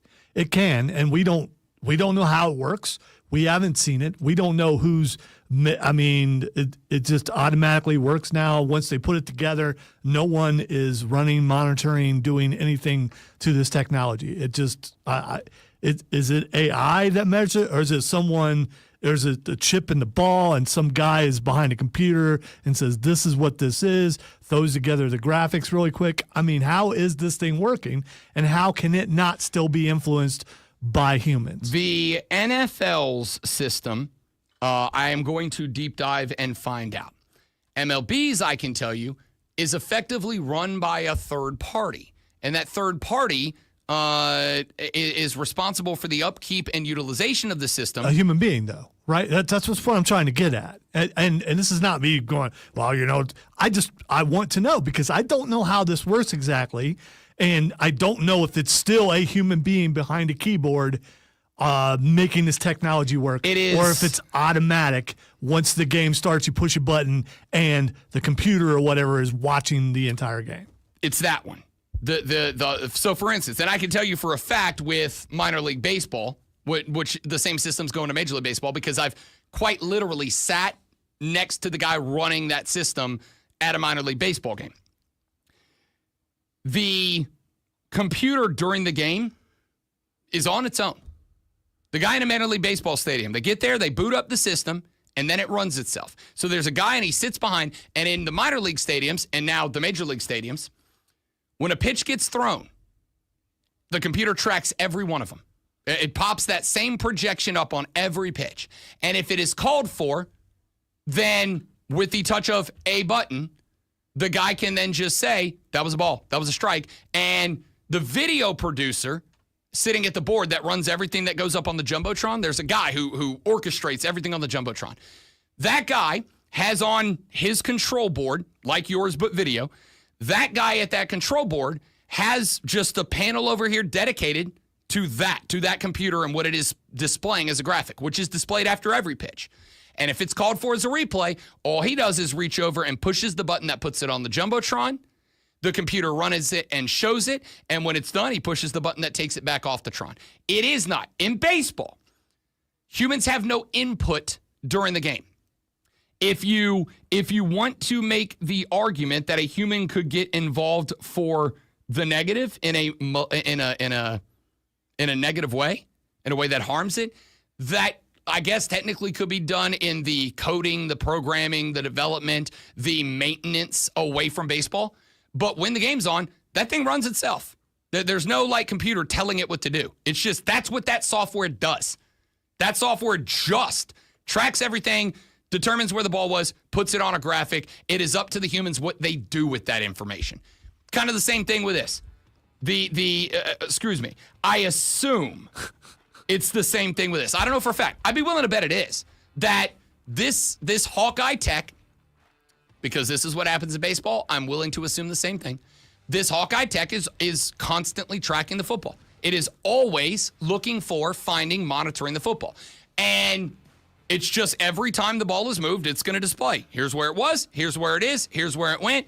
And then it's up to the refs and the teams and whoever's in charge of calling, enforcing, displaying the challenge. It's up to them when they use it or not. But the software is the software. It's going to track, monitor, spit out a result. That's all it does. It does not think. It's like AI. This is the argument I made. AI doesn't think. It takes the entirety of the internet, and when you give it a request, it doesn't think. It just takes that information, it scours the internet, and it gives you results. It just says it in a way that makes it look like it's thinking. It's not. This is why I'm not worried about AI. It's not thought. This tech in sports doesn't think. It just does what it's told to do. Let's take a break. The Rob Brown Show's on your radio. It's the Fan Upstate.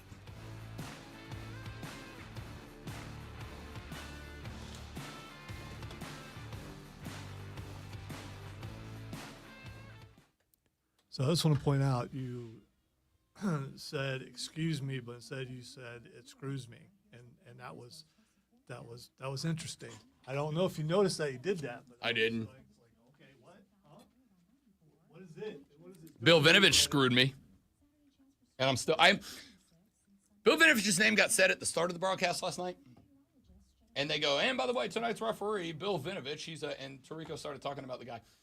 And I literally just yelled, "Bipe you" at the TV. And Courtney from the bedroom was like, "Who are you talking to?" And I just went, "Bill Vinovich." She's like, "Who the hell's Bill Vinovich?" And I'm like, "Don't worry about it." By the way, I heard the name. I'm like, okay, why do I know that name? Because he's public enemy number one Okay. in my life. Be right back, dudes.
Rob Brown Show back on your radio. It is the Fan Upstate. Not gonna spend a ton of time on baseball here. We ran you through some of the biggest trades of yesterday's trade deadline yesterday.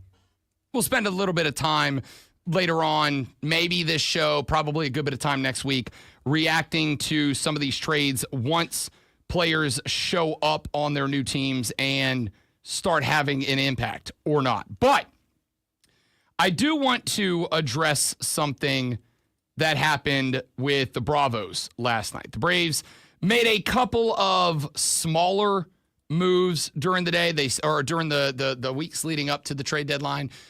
They sent Stuart Fairchild down to Tampa in return for cash money.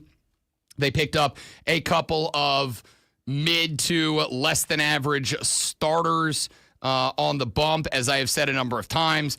That's just to have guys to let you finish the rest of these games in order to A, not blow the arms of pitchers that are going to be mainstay guys next year, and not have to bring up a bunch of minor leaguers to get absolutely destroyed in the majors and wreck their confidence and development for no good reason, as this season is a full-on punt. So they got Eric Fetty out of St. Louis. They got Tyler Kinley out of Colorado. It is what it is. So with all of that being said, yeah, I knew that was coming. The story that I want to get to was the fact that as we got towards yesterday's trade deadline, I think a lot of Braves fans were waiting to find out who was going to be sent out of into the clubhouse. The Braves are sellers. And granted, there's not a ton to sell, at least not a ton that looks like it's going to give you a big return. But the team stinks. The season's over. You might as well kind of utilize what you have on the roster this year, send it to teams that are contenders, get a bunch of young cats, and hopefully find the next crop of good young Atlanta Braves. That was the thought. That did not happen. The Braves did nothing yesterday. Well, they got Tyler Kinley, but outside of that, they did nothing. Later in the day, Alex Anthopoulos was speaking to the media, and he said, and I'm paraphrasing, but please know that I am giving you the statement. He said, "We are not going to send guys away just to decrease our salary number if we do not get what we consider high value in return." And I have to tell you, for a dude that after the 2021 World Series win, I came on the radio and said, yo, the Braves might have the best general manager in Major League Baseball. They might have one of the best general managers in professional American sports. I was exhausted, exasperated, frustrated, infuriated with Alex Anthopoulos yesterday, because I don't believe that for a second. Now, there was another reporter yesterday that put out a tweet that I think is probably much more reflective, indicative of what actually happened than what Alex Anthopoulos said happened. Justin Toscano said this, quote, "I'll start with this. It's wild how much goes on behind closed doors. You'd be surprised at details the public isn't privy to, so who knows what went down. My opinion, this deadline reeks of Liberty Media not wanting the Braves to sell more and have fan interest money drop." That is a take that I would very much love to say feels like a salty take. That is, I would like to say, a take that feels like a guy making an excuse or trying to come up with some sort of theory that justifies why the thing that he thought should have happened didn't happen. But here's the thing. The thing that he thought should have happened is a thing that most of us who are Braves fans, not casual baseball fans, but people who are invested in the long-term success of this team, not people who just, I watch baseball when there's nothing else on, and I'm a Braves fan, but whatever, I don't really track them. I'm talking about people who have been following this team or will follow this team for years to come. I do not know, and I know a lot of Braves guys because I've been a fan for 30-something years now. I do not know a Braves guy, and I am talking about you Braves fans who text the show, that didn't think selling was the option leading to the deadline yesterday. Everybody thought that's the right move. Dump salary, go get a bunch of young prospects that you can give some developmental time this year, whether it's in Gwinnett or whether it's on the main roster. Give them some developmental time. Hopefully one or two of them turn into a stud. You find your next generation, and because you dumped all the salary, you've got the money to sign them.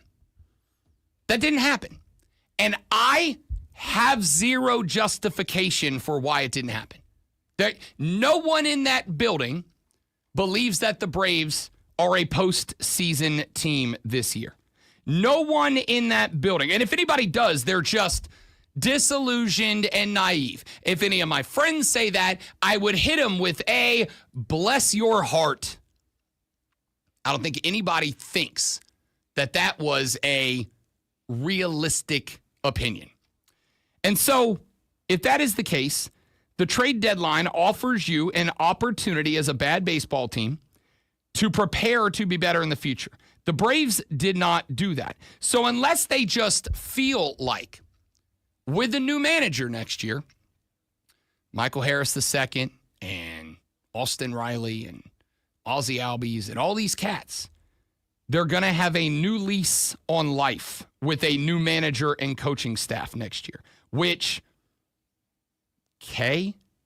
maybe?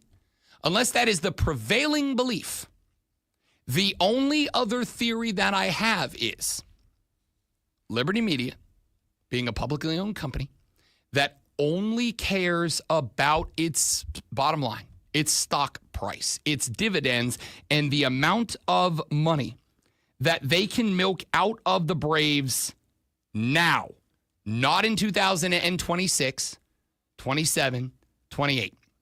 And this, to me, is the danger of having a publicly owned sports team.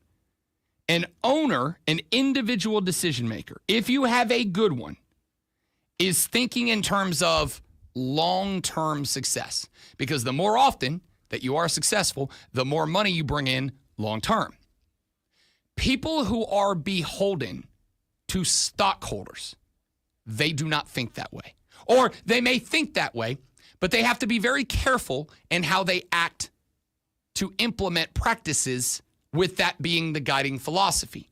Because people who own stocks but are not in the boardroom for those meetings, they are going to check their portfolio. And if they see a period of time where the stock price does not go up or it drops, what happens? They call for the head of the people in charge. You're not making me money now. And so you're in a spot right now where the people who are going to make the decision, not necessarily Alex Anthopoulos, but his bosses, the people who are going to make the decision are going to look, I think, at the Atlanta Braves and say, we're a bad baseball team. But if we are a bad baseball team that has 9 guys on the field that nobody knows who these guys are. They're prospects, they're developmental guys. They might be long-term all-stars, but nobody knows who they are. People aren't going to come to the game. And if people aren't going to come to the game, we lose money. People aren't going to tune into the games. And they're probably right for the record about this. People aren't going to tune into the games. And so we're going to lose money. If we don't have superstars out there on the field, even if they are underperforming, if you go right now to Truist Park and you walk into the merch shop, you see the jerseys with names like Albies on the back. And they still sell. Because even if they're not playing well, people who come to a couple of games a year, they might go, you know what? Yeah, it's not great, but like Ozzy's been a big part. I'll buy an Albies jersey just to have it. They won't sell. Which means that you can't make money now in the short term, this second. When Alex Anthopoulos said yesterday, we're not going to trade a guy just for the sake of trading a guy just to dump salary. What he's really saying is, if we trade away the names you know to acquire a bunch of names you don't know, even if those guys might have long-term success and make the team better in the long run, we'll stop making money now. And if we stop making money now, the folks that are in charge of this company, they'll start losing money. And if they start losing money, they lose their jobs. So what they've told me is, no. You're not trading Michael Harris II. Money Mike is beloved in Atlanta, even if he's struggling. So even if Mike could have got you Marcelo Zuna, who does have 10-5 rights, which means he could have vetoed a trade. He was only going to go to a contender. But there's contenders looking for a bat. That's why Eugenio Suarez changed teams. If Marcelo Zuna leaves, that's one less guy in the lineup we know about. Even if he gets us 7 guys that could all be stars in the future, we lose a guy who is a guy to watch now. This, to me, is probably going to be a long-term problem for the Atlanta Braves. It will just be this a lot more than it's not this. All right, that's it. I had to get that off the chest. We'll come back here in a minute. We'll talk some more football. The Rob Brown Show's on your radio. It's the Fan Upstate.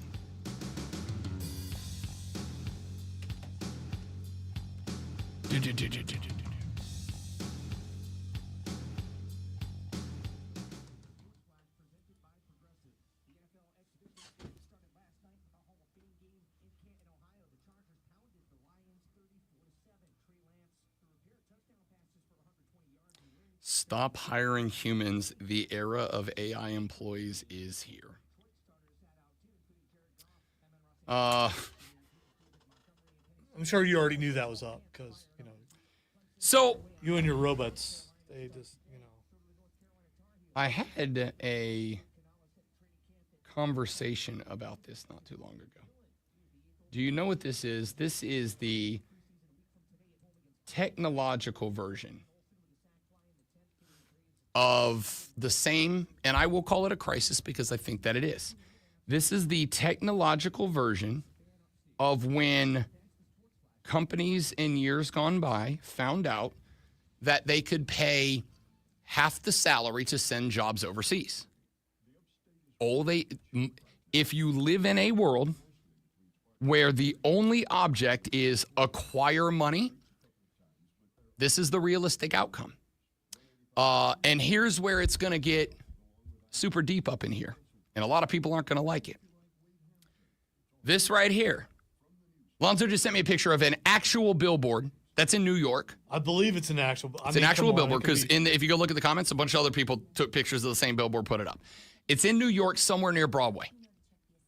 And it's a billboard that has a picture of what is very clearly an AI-generated woman. And the billboard says, the era of AI is here. Stop hiring human employees. It is the exact same thing, just advanced, of when companies used to send jobs, well, used to, still do, send jobs overseas because they found out that they could not pay as much, which means they got to keep more. I am going to tell you there is one, in my opinion, there's one of 2 realistic outcomes here. And there are only 2 outcomes here. And if I take this to the full thought, outcome number 1 is at some point you will have to charge some sort of tax, effectively replace income taxes not being paid by humans replaced by AI. You will have to charge an AI tax to companies, and that tax will then have to be utilized for Medicare, Medicaid, Social Security, welfare. And I think taking it to its extreme conclusion, some sort of universal basic income. Just everybody gets X amount of dollars every month. You can go work and you can earn more money on top of that if you want to go get additional jobs. But everybody at the start of every month gets a check for X amount out of that tax. Or the other outcome that is a possibility about this is that the companies that switch to AI employees do not get charged, do not get taxed for it. It wipes out millions of jobs. It creates a further divide between those who profit off of the corporations and those who have to pay for their services. And we end up with a further wealth disparity that I don't know where it takes us. Those, to me, are the two most extreme possible outcomes. I am curious if AI Rob will be as loud. I have not Because yet. if AI Rob is not as loud, it won't be convincing that it's actually Rob being replaced by an AI. I have not, unlike Colin Diesel, who did this as a segment. And Would I just run it hot on purpose? Because I'm not really that loud. There is Colin Diesel did this one day. There's an app you can read a bunch of sentences into, and then it generates an AI version of your voice. I haven't done that yet for two reasons. Number one, even though it's all over the place on the internet, I don't want to feed my voice into a system that is designed to replicate it and utilize it elsewhere. A, but B, I will keep it a buck. I am also a little bit afraid that AI Rob would be better at this than real Rob. By the way, lighten up, Nettie Mac. The sun, it looks beautiful outside right now. I don't see. Yes, Nettie Mac. That's the one. Yeah, okay, whatever, people. What's wrong with you? The Rob Brown Show on your radio. It is the Fan Upstate. Rob Brown, the Great One, Lonzo, and you. I would like to temporarily visit a segment that we got to yesterday, and I want to do that because I would like to tie it in with something else that I learned yesterday afternoon.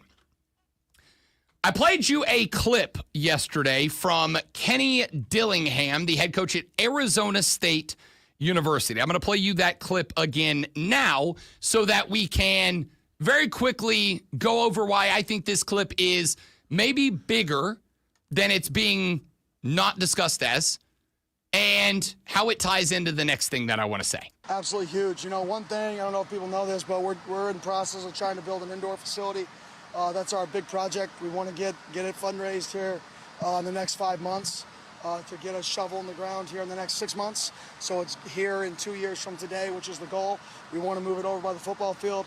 We want to use that indoor facility for tailgating in the future. So we have an indoor tailgating location for fans to come and make it an awesome tailgate experience, like the 16th hole of the Waste Management Open. We want to create the 16th hole of the Waste Management Open, or as close as we can to it, in our indoor facility by our stadium here. And we just got to fundraise enough money to do it. So it's good for us. It'll be good for our football team. It'll be good for the fans if we can get it done. So that's Kenny Dillingham saying Arizona State is working on the early stages of building a huge indoor practice facility, and that this facility will allow the Arizona State Sun Devils to have a dedicated indoor practice facility, but also it will be utilized on game days as a tailgating extravaganza to replicate the 16th hole of the Waste Management Open, but built around a football team. And I'll tell you why I love that. It's for two reasons. Number one, it speaks to the fans. Arizona State is constantly one of the top 3, 4, 5 party schools in America. And the difference between that party school and the other party schools that are always at the top of the list is that party school embraces it. Back in the day, for instance, I covered this team a lot.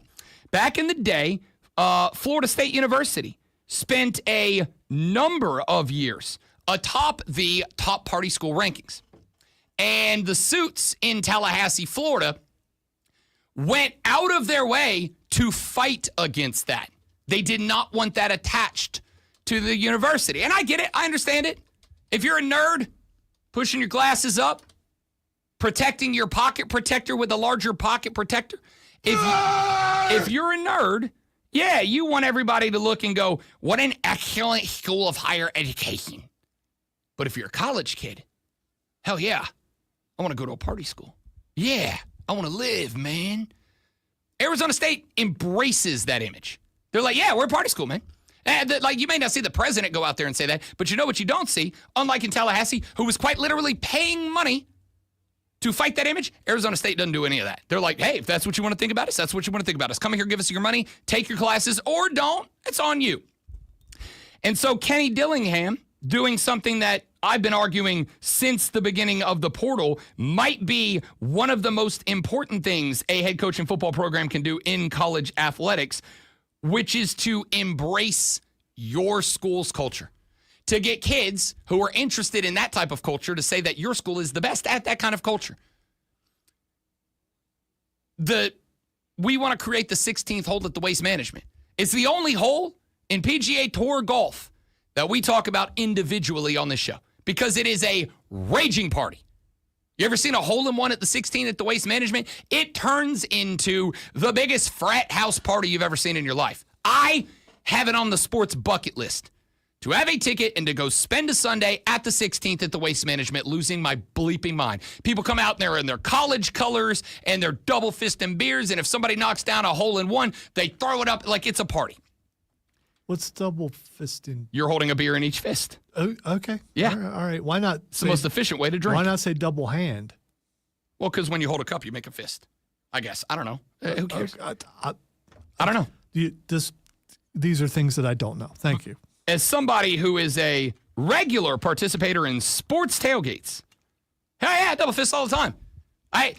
2 trips to the cooler instead of double the amount. Yeah, it's efficient, right? I'm a smart guy. It's efficiency.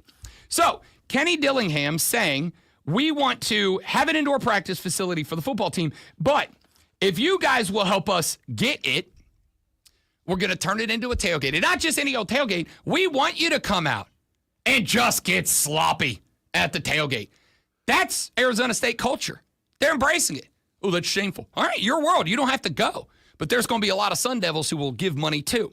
Now, I think moving forward, you will start to see more and more examples of football teams, of athletic departments that make the very unique culture of their school, of their fan base, of their community, of their region, whatever. They'll make that the most important aspect of their team. And they'll do that because that's how you engage 2 groups of people, both the fans and players that maybe would say, hey, even if I don't get to play, that place is awesome. So I'm not going to transfer. I'll be a stable part of that team. But the fans are in too. And the fans in the era of VNIL, in the era of collectives, which are not going away, the fans are honestly probably just as important as the football players. Because if the fans aren't given, the team can't give, and if the team can't give, you're not competing for the best players. So there's something to this.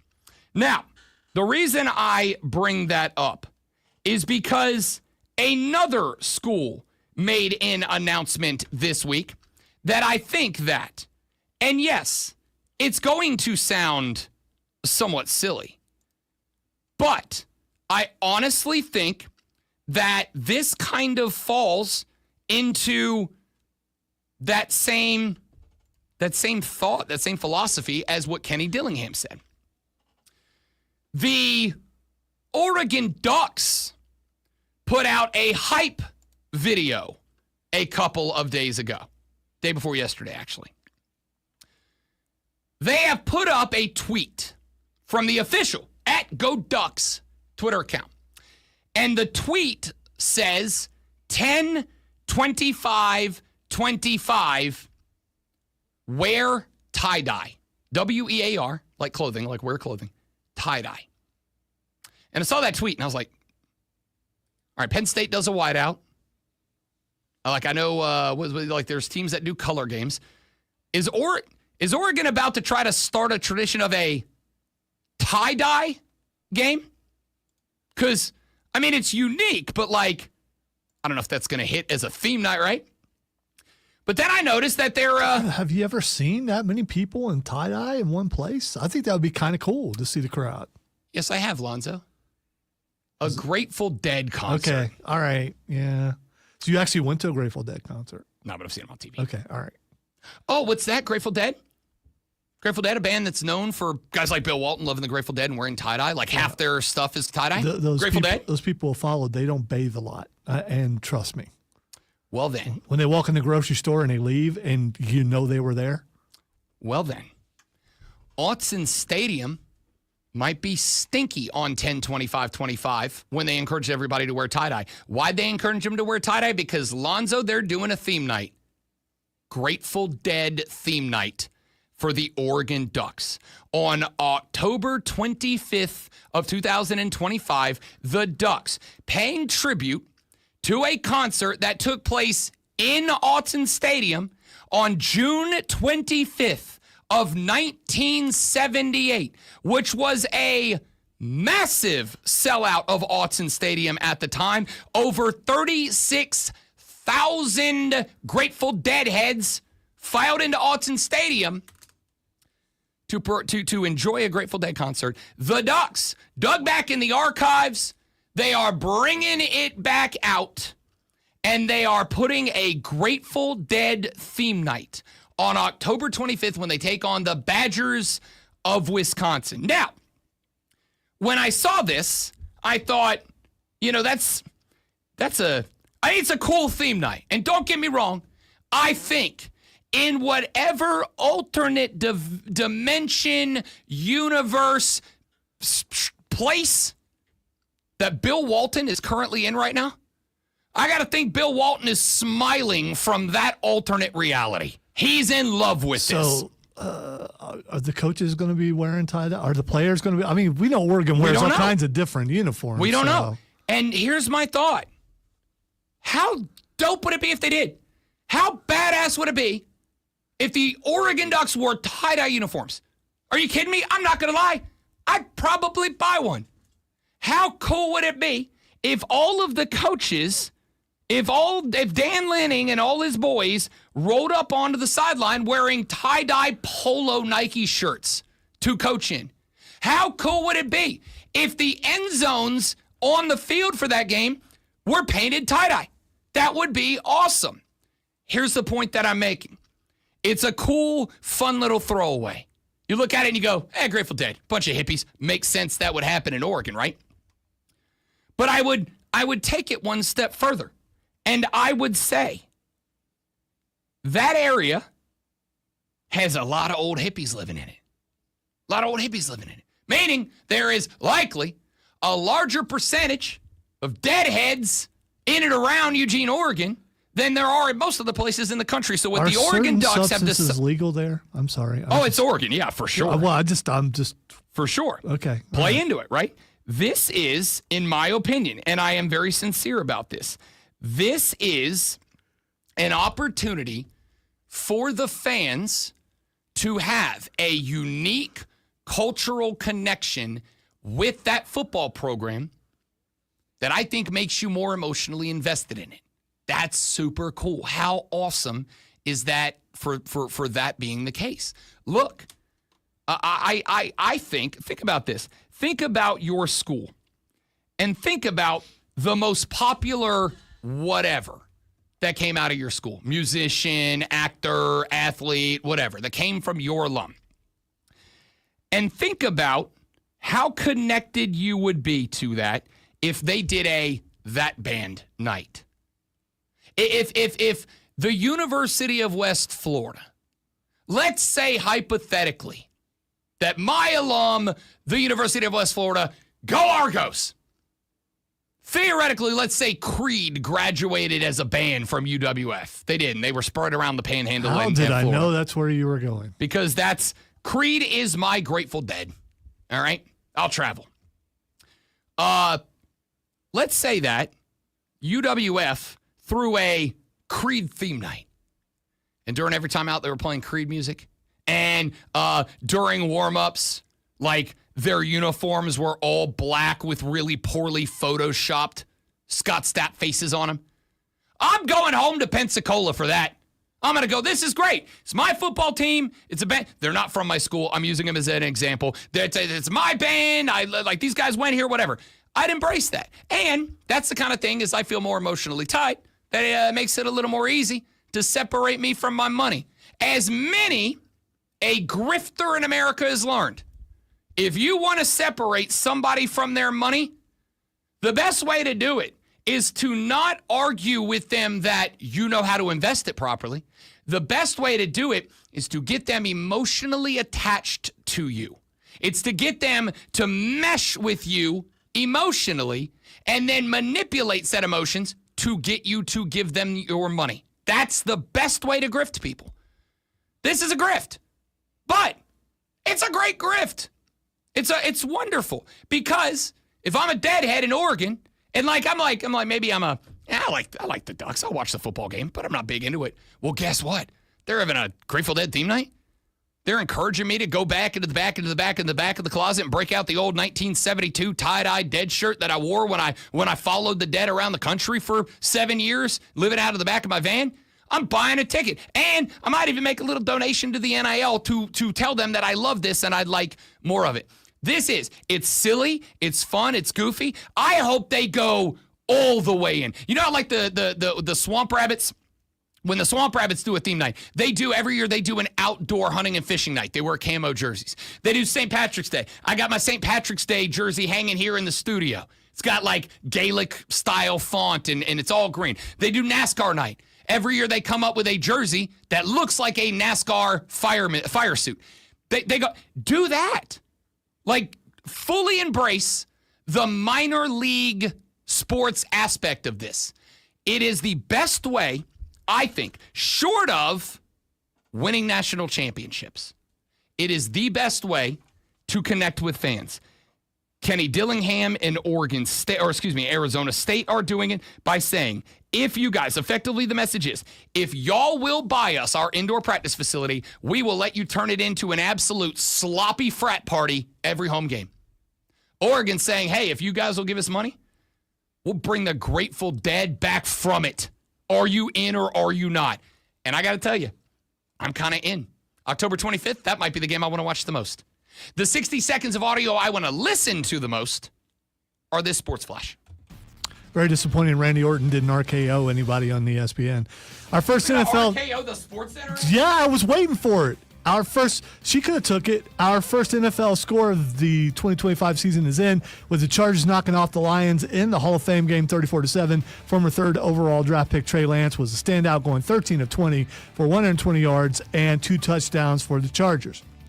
Washington Commanders wide receiver Terry McLaurin, who has been requesting an extension from the team for weeks, has now requested a trade. McLaurin has 1 year remaining on a 3-year, $68 million extension signed in 2022. The Atlanta Braves won a 12-11 10-innings thriller over the Reds yesterday afternoon. Carlos Carrasco got his first start for Atlanta, giving up 7 hits, 3 earned runs in 6 innings, striking out 5. Atlanta had 13 hits on the night, including Marcell Ozuna's sac fly in the 10th that turned into the winning run.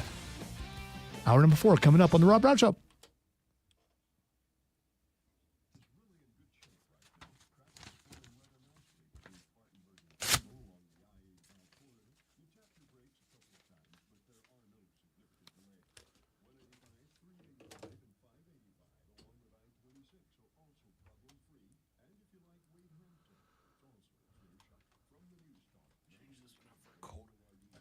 Need a cold one.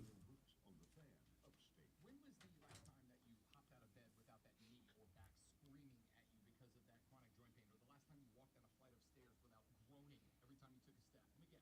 Let me guess. That's in the back of your mind. And you think maybe it'll disappear. I'll just huff it out. But here's the thing. Nothing's changing. Hey, it's Rob Brown. It is time to call and schedule that free consultation with the medical pros at QC Kinetics. There are thousands of patients who would tell you they wish they would have done it sooner. They turned around their lives with QC Kinetics regenerative treatments that work with your body to help restore and repair. If I did that, Steven, I would have got through maybe one story, because those bros talk really slow. Jerry Garcia, man.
So I sent you an excerpt from Cody Rhodes on Hot Ones, where he's impersonating his dad. It's great. I watched the entire thing yesterday about how his dad made him do promos in the produce aisle, and he's doing an impersonation of his dad going after the lettuce. Cutting. Okay, so literally cutting. Yeah, kind of. It is great. I was laughing so hard.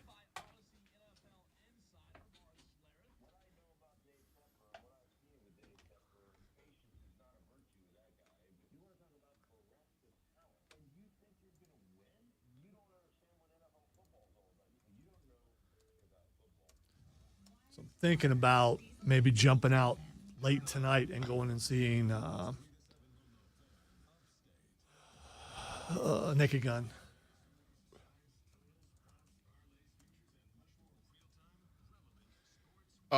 We were talking about that yesterday, Courtney and I. I don't know how we got onto the conversation about how, Hollywood's making a ton of remakes. And I said, well, it's because we keep seeing them. And I don't think it's going to be that funny, but I still want to go see it to find out. The promos I've seen make it look hilarious. I'm just afraid it's going to be one of those, they show you everything in the promo kind of funny, But she's like, I just don't know that I care. And I was like, nah, I'm going to go see it. If you don't want to go see it, I'll see it alone. She's like, no, I'll go see it because Liam Neeson's hot. But I don't know if it's going to be fun or not. I was like, that's fair. I'm hoping that it is, but we will see. Every time I see the scene of him in the car needing to find a restroom and he's letting gas, it makes me laugh.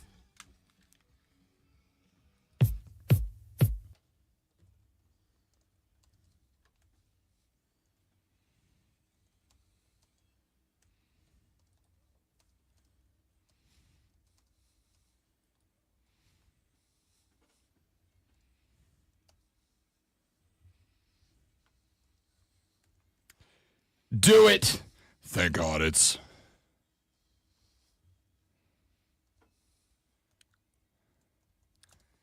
Thank God it's.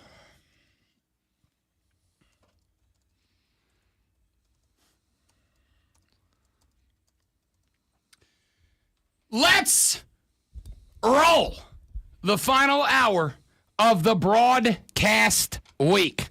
Starts now. This, ladies and gentlemen, is the Rob Brown Show here on the Fan Upstate. Rob Brown, the Great One Lonzo, and you.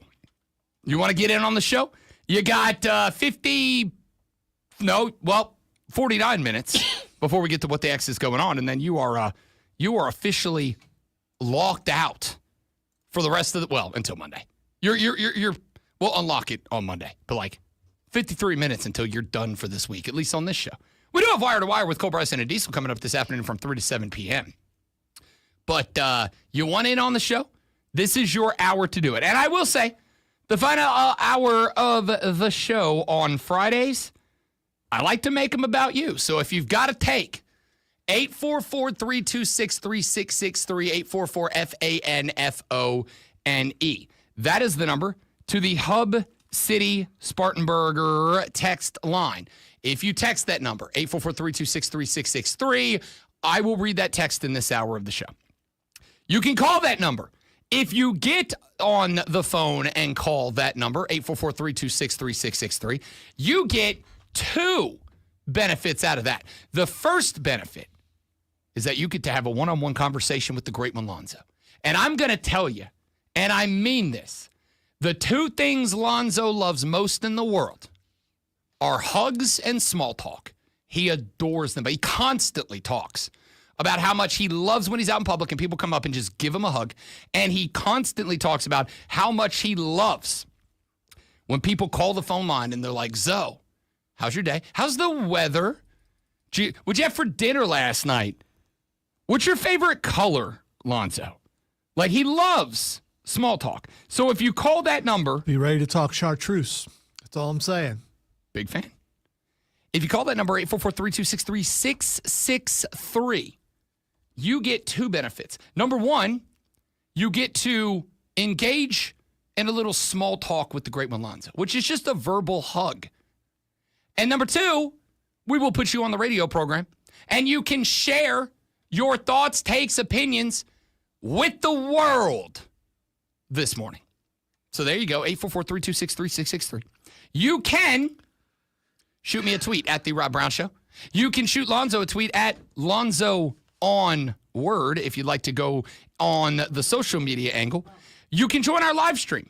Facebook.com/TheFanUpstate, TheFanUpstate on Twitter, and TheFanUpstate on YouTube. Find us, like us, really loud subscribe to us, and make sure that you are talk on following air, along 'cause it's all with his the fault. show all the time.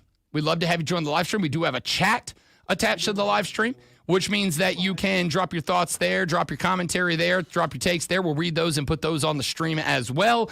And, of course, if you got something a little more long format, but you don't want to come on the air, that's okay. Rob.Brown at thefanupstate.com. Rob.Brown at thefanupstate.com. Yeah, you knew that was going to happen. I want to say good job not breaking, but you did give me the side eye. And it was brief, it was hate-filled, but it's all your fault. Oh, no. It was 1,000% doing my best not to laugh because I don't know who that person was who just called. And I have to assume genuinely just asked Alonzo how his day's going. No, they said if, and this is a loose quote, but it might be exact. It's my understanding this is the line I call for small talk. That's exactly what it is. Yeah, that's what. Yeah. I need you all to know. When Alonzo answered that phone and he said, Rob Brown Show, who's this and what do you want to talk about? And then I just saw the face drop. I'm like, somebody did it. You genius. You absolute maniac. Whoever you are. Oh, my face dropped as soon as the phone rang, even though that's what we do encourage. We do want you to call. And also, if you're watching on the stream, which you should absolutely do, you will notice me cupping my right ear, holding it as hard as I can because I have to turn my head in the direction in which someone is speaking. Steven says it was him. Steven, I want you to know. Good job, Steven. That's in the 5 years I've been here, 5+ years I've been here, that's a top 5 all-time Rob Brown Show moment for me right there. That's a top 5 all-time moment for me. That was enjoyable. Thank you.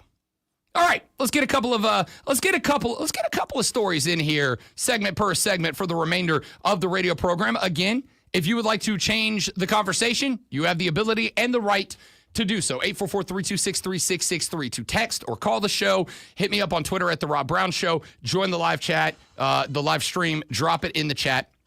Get at it. Joel Klatt covers college football for FoxSports.com. He has put out a list of his top 10 college football players in the year 2025. Here are those 10 players. We start at number 10.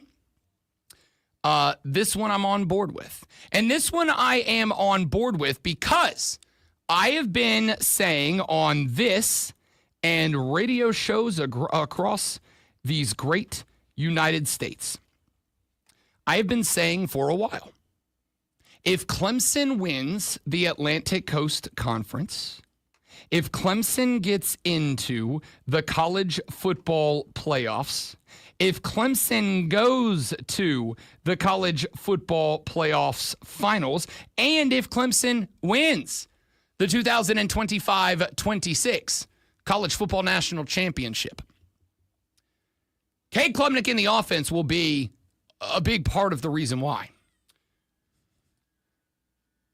The meow and cow offense, as it has been monikered by the great one, will be a big part of the reason why. I do not think that it will be the reason why.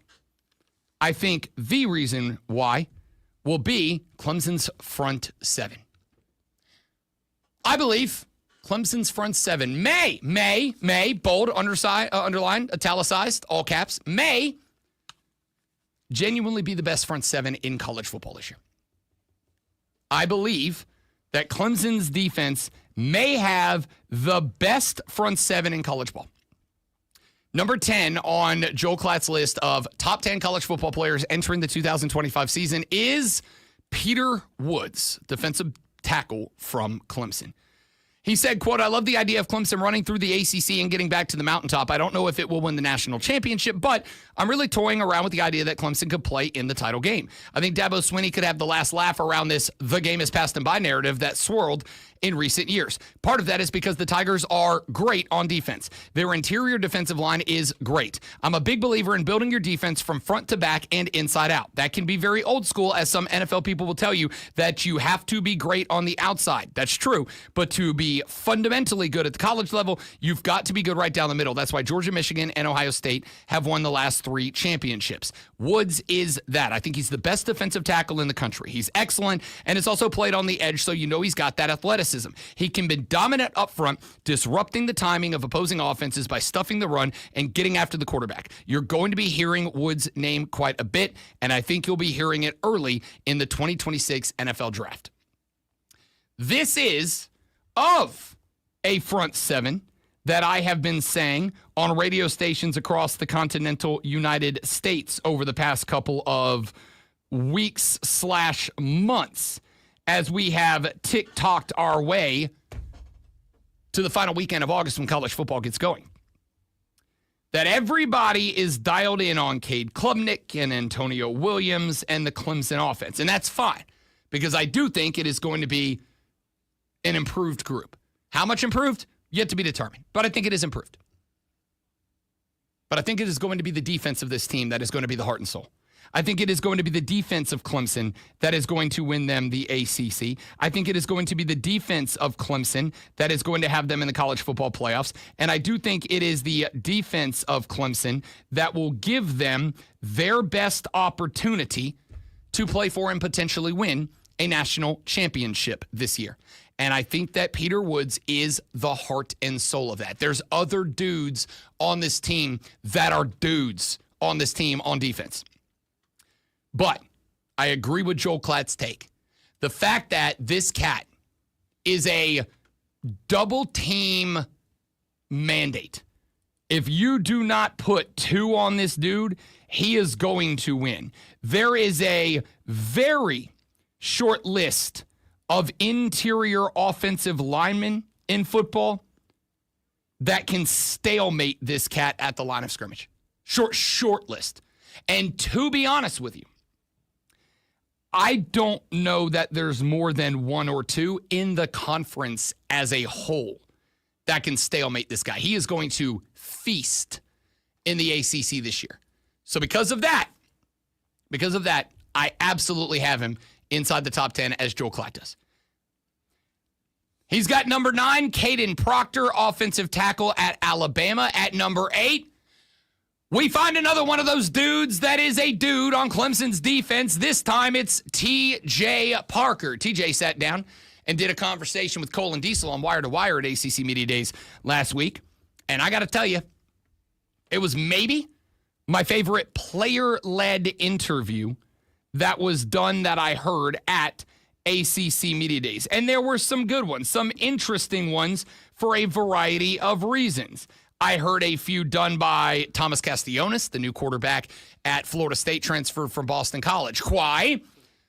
Because he said a couple of weeks ago, Alabama is going to regret scheduling a home game or an away game in Tallahassee, Florida. And I can't imagine that sat well with the fine folks in Tuscaloosa, Alabama. Thomas Castellanos wrote a check that he's going to have to cash in game number 1, or else he's going to look real bad before they even get going. So that one is very interesting. And some of the interviews where he got called onto the carpet to answer that were interesting because he stuck to it, stood on business. He's like, nope, I'm standing by that. I think our boys can go this year. That was interesting. And still not as interesting as the interview that Cole and Diesel did with T.J. Parker. Because this dude is personable, he's likable, but he's a football dude. I don't remember the context of the question asked by Cole and Diesel, but it was effectively getting into his game day routine. What do you do when you wake up? What do you do when you're eating breakfast? What do you do between them and the game? What if it's a day game? What if it's a night game? And T.J. Parker said, when the alarm goes off in the a.m., I'm up. There's no snooze button, I'm up. He said, I wake up, I say my morning prayers, and it's go time. He's like, I have the same mentality from the minute I get out of bed that I do the minute the ball's kicked off. Same mentality. And they're like, do you prefer morning game or night game? Like, do you prefer building up throughout the day? And he's like, no, I wish every game was at noon. Because when I wake up, I'm ready to whoop somebody's behind. And I want to get to the whooping ASAP. Dude was wildly entertaining. Like, he was like cutting promos. It was great. Why do I hear Mark Henry's music in my head? I'm telling you, man. Somebody about to get their ass whipped. Somebody about to get their wig split when TJ Parker shows up. Klatt says that we remain in the trenches, but we're back at Clemson for number 8. I thought about putting Avion Terrell here, but Parker can really play. He italicizes that to emphasize really play. Watch out for this Clemson defense, which I believe could end up being the best in the country. Parker can be a game changer. He was a freshman All-American 2 years ago and followed that up by recording 19 and a half tackles for a loss, 11 sacks, and 6 forced fumbles last year. That's impressive. At 6'3", 265, he has got the combination of size and athleticism to be a game wrecker along the edge. I also think incoming defensive coordinator Tom Allen can help Parker in the way that he helped Abdul Carter at Penn State. Putting this cat in the same sentence as Abdul Carter, a guy that was being considered as a potential first overall draft pick last year as an edge rusher, is pretty impressive. And again, you take all the physical traits that Joel Klatt mentioned when adding TJ Parker to his top 10 players in all of college football list, and you compare it, or you add it to the mentality that TJ Parker said he has to us. And if he's telling the truth, and you add that to all those physical attributes and stats that Klatt gave, this dude might be a dude. I still think building like having a great offensive or defensive tackle is the most important thing a defense can do. But this guy's right next to him. There's a reason that's big. And number 7, he's got Anthony Hill Jr., the linebacker at Texas. Number 6, Jeremiah Love, the running back at Notre Dame. I actually really like this guy. If Notre Dame's going to get there, he's going to be their Ashton Jeanty. At number 5, Ryan Williams, the wide receiver at Alabama. At number 4, and this is, again, I don't get this.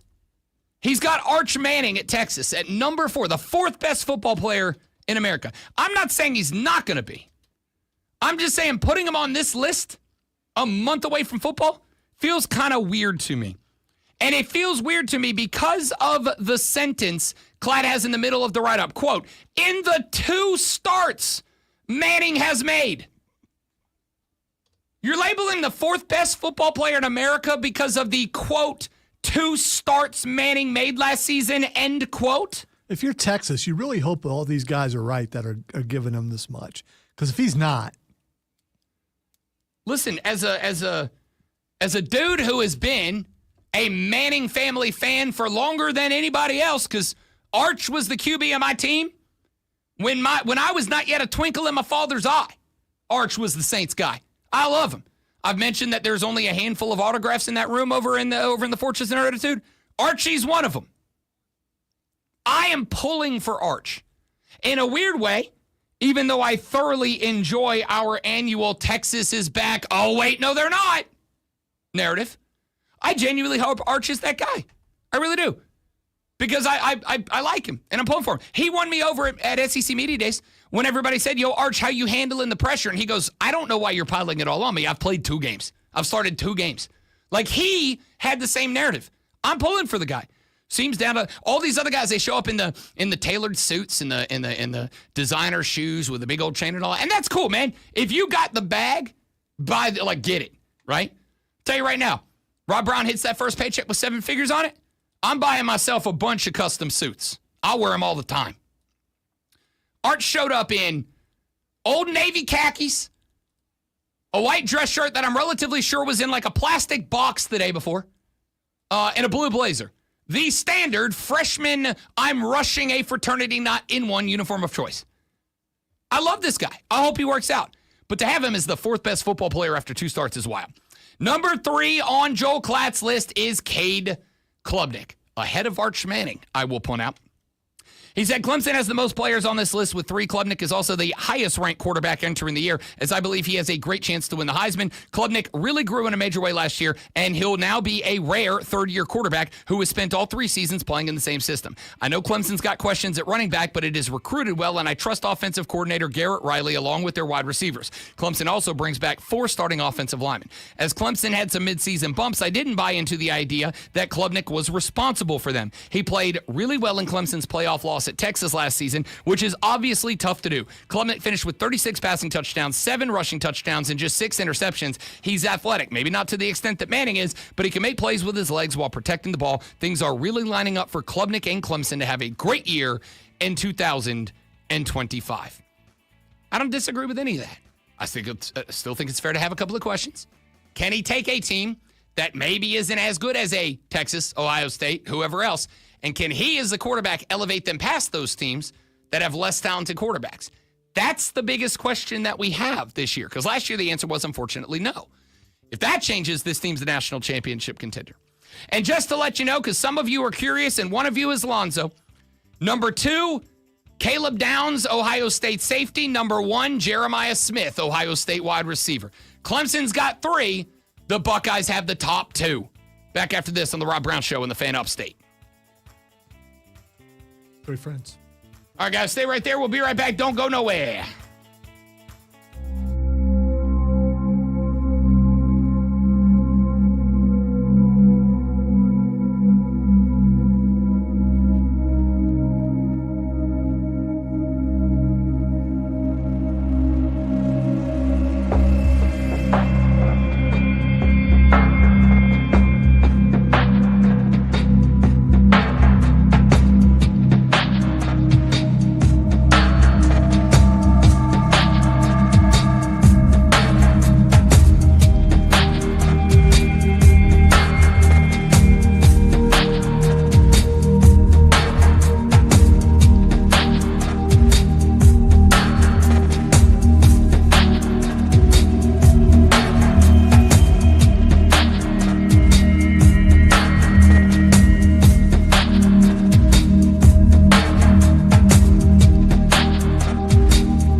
Rob Brown Show back on your radio. It's the Fan Upstate. Rob Brown, the Great Malonzo, and you. NFL preseason got kicked off last night with the Hall of Fame game. The Chargers beat the Lions. Scores irrelevant. Game isn't. Chris Collinsworth. But now feels like a good time to jump into a very quick rundown of some power rankings. Yahoo Sports put together their NFL coverage staff, their 32-team preseason NFL power rankings. Just because I'm interested in the order they put them in, let's run down them. And I want you, the Armada, you, the great one, and you, me, to stop us if and when we get to somewhere that you think a team is clearly too high or too low. I do not suspect that we will stop it out of the gut at number 32 where they have the Cleveland Browns. There is the old expression, if you have two quarterbacks, you have none. What's the expression when you have four quarterbacks? I don't know. The Browns are about to find out. At number 31, they have my New Orleans Saints. Honestly, I can't push back on this. Alvin Kamara is now officially on the wrong side of 30. Derek Carr is gone. I hope that Spencer Rattler turns into all the things that I said I thought he could turn into going into the draft. I also am very well aware there's a very good chance that Spencer Rattler starts 0 games for my football team this year. By the way, just to be positive here, at least you're not last. Fair enough. Fair enough. You'll get Olave back. Here's the other thing. You know who wide receiver 2 on this team is? Brandon Cooks. That's our second best wide receiver. Brandon Cooks. He's all right. Yeah, he's also 70. All right, he's not 70, but he's like in football years, he's pretty close. Not ideal. At number 30, they have the Tennessee Titans, and the only thing that elevates them over New Orleans is the fact that they have Cam Ward. Now, I'll say this. They got a lot of positive coverage of Cam Ward, the preseason hero coming out of Nashville, Tennessee. I'll say this.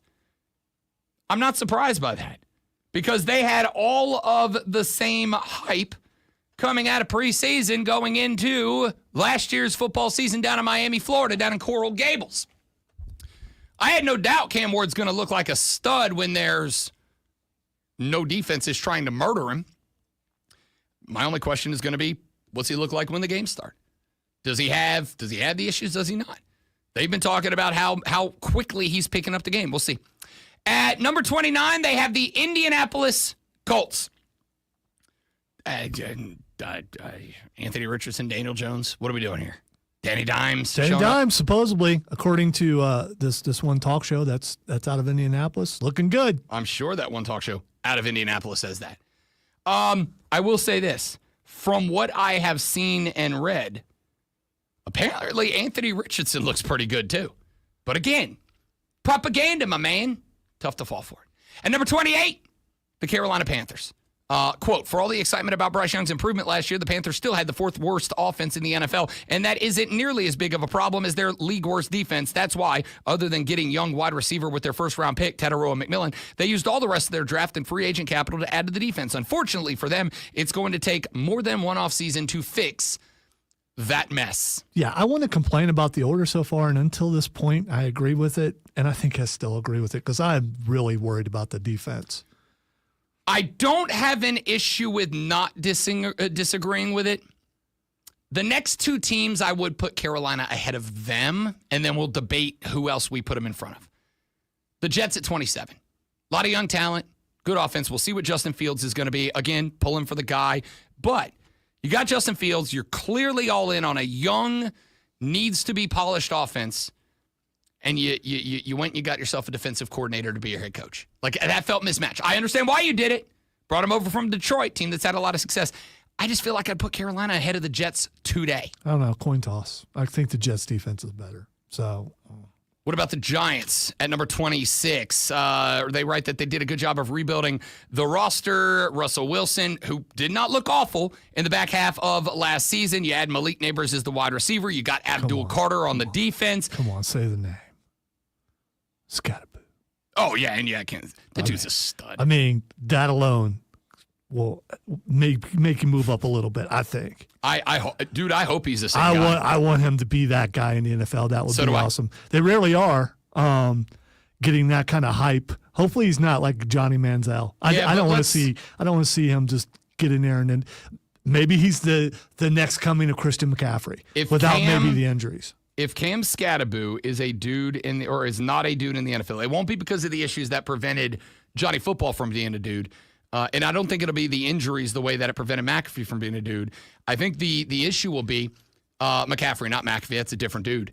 I think the issue would be he's a bullhead runner.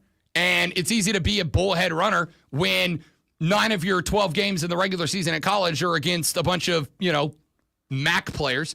It's a different thing when there's Abdul Carter lined up across from you. And I don't know if that power lasts as long.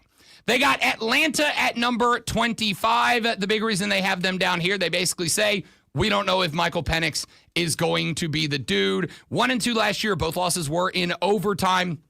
Offense averaged 32 points, but the defense also stank. And in those 1-2 games, they were against the 30th, 31st, and 32nd ranked defenses in the NFL last year. So, and I'm fine with that.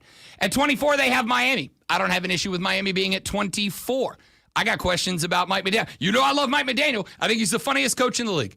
The interviews are great. The press conferences are great. My man, holding up his play call sheet to hit a vape on the sideline because he's a millennial and can't sit it in the locker for 10 minutes is hilarious. He's a nerd. I'm a big fan. Here's the problem you bump into.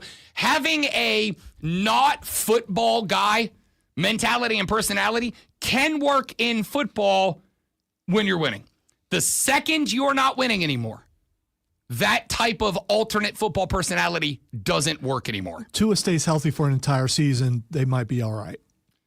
I don't know, man. But he can't seem to do that. Keep in mind, your number one receiver, Tyreek's still there. Also, keep in mind that after the Dolphins got bounced last year, Tyreek tweeted out, "I'm gone." Now he's not gone. He's not, though. So, yeah. And Tua, a couple of days at the beginning of camp, a couple of days ago, was asked about that, and he's like, yo, Tyreek's got to earn our trust back. He's got to earn his way back in the locker room. He said he was out. We said, okay, you're out. Now he wants, but he's got to earn that. And Tyreek hadn't exactly had a wonderful offseason. Jaden Waddle, I think he can be good. He's had injury issues. Devin Achane's the only guy on that offense I trust right now, including Tua Tagovailoa for the injuries. Number 23, they have the Raiders.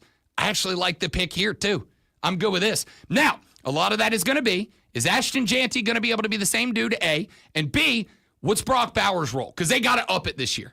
As good as he was and as involved as he was last year, if you've got Geno Smith at QB, where he is in his career, Brock's got to be a dude. I don't know about Geno. I mean, he's average at best, I think, but I guess that makes where they are on the list makes sense. I don't have an issue with that take either. Yeah. I'm in the exact same boat. At number 22, they have the New England Patriots. They say they look ready for a big. There's one reason I'm good with New England at 22, and that's Mike Vrabel. Did you see what Vrabel did at Patriots practice earlier this week? Vrabel's running around, head coach whistle in the mouth, whatever. He came out to practice, and in order to emphasize to the boys why they should fall in line, he came out to practice wearing his old practice jersey. He came out and was like, dude, I was here.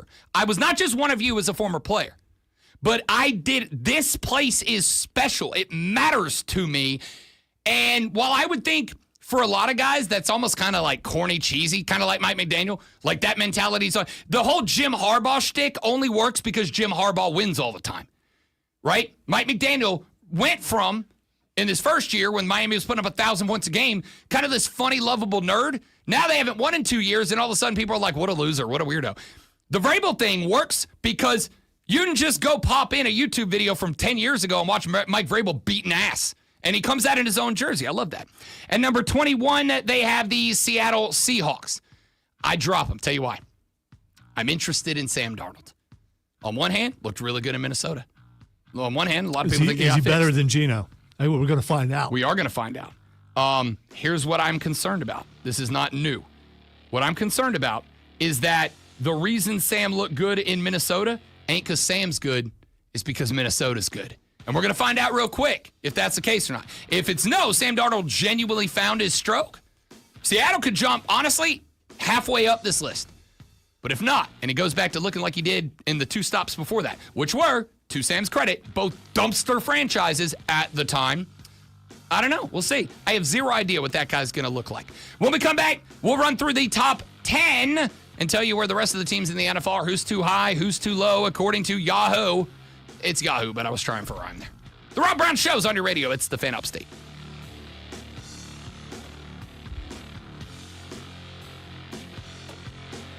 I've explained this before and got criticized for it. In the rap game, it don't have to actually rhyme all the way. It's just how you pronounce it. So, I mean,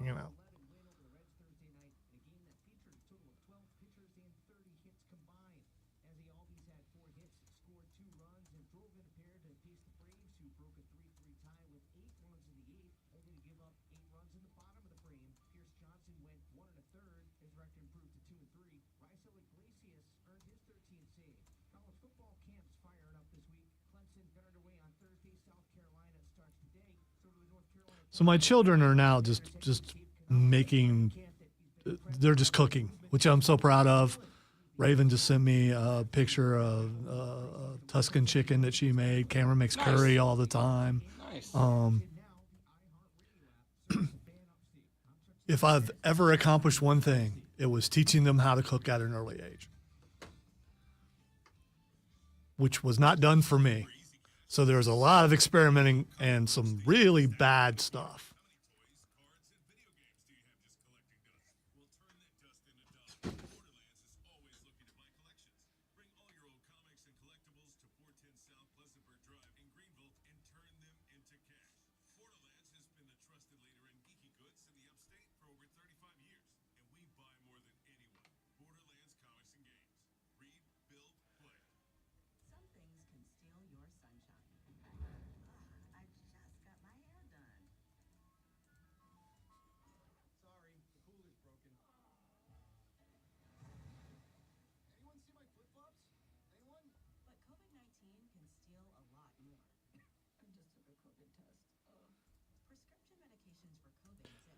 Look at this real quick. This is what Cameron wants to sing for the Christmas special. I approve of it. Have you heard of it before? Nope. But It's, I will immediately after the show. It's amazing. And my wife is like, you can't do that. I was like, yeah, we can. I listened to it. I was like, we absolutely can. As your Christmas special production director, he has my blessing. You haven't heard the song, so It doesn't the matter. thing The is, title alone justifies and it. it's kind of it's not big enough to have karaoke, so I was like, yeah, this is great, but we're gonna have to have someone play it, and I said send it to Odie and see if he says he can play it, and Odie says he can play it, so Why would you not decide that? huh? Why would you not decide that? Oh, you mean play it like on an instrument? Yeah, Oh, I yeah, thought you yeah. meant like on the air. Like, I figured that'd be No. Odie's not going to be producing this year. He's going to be sitting over in the corner playing his guitar, going in and out of every break, because we haven't done that before. Yeah.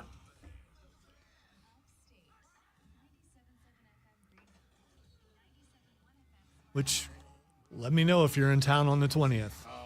I will let you know right now. It looks like a probably not. Okay. Since Mexico got canceled, that likely means we're going back. Go back to Florida. Yeah. You'll know.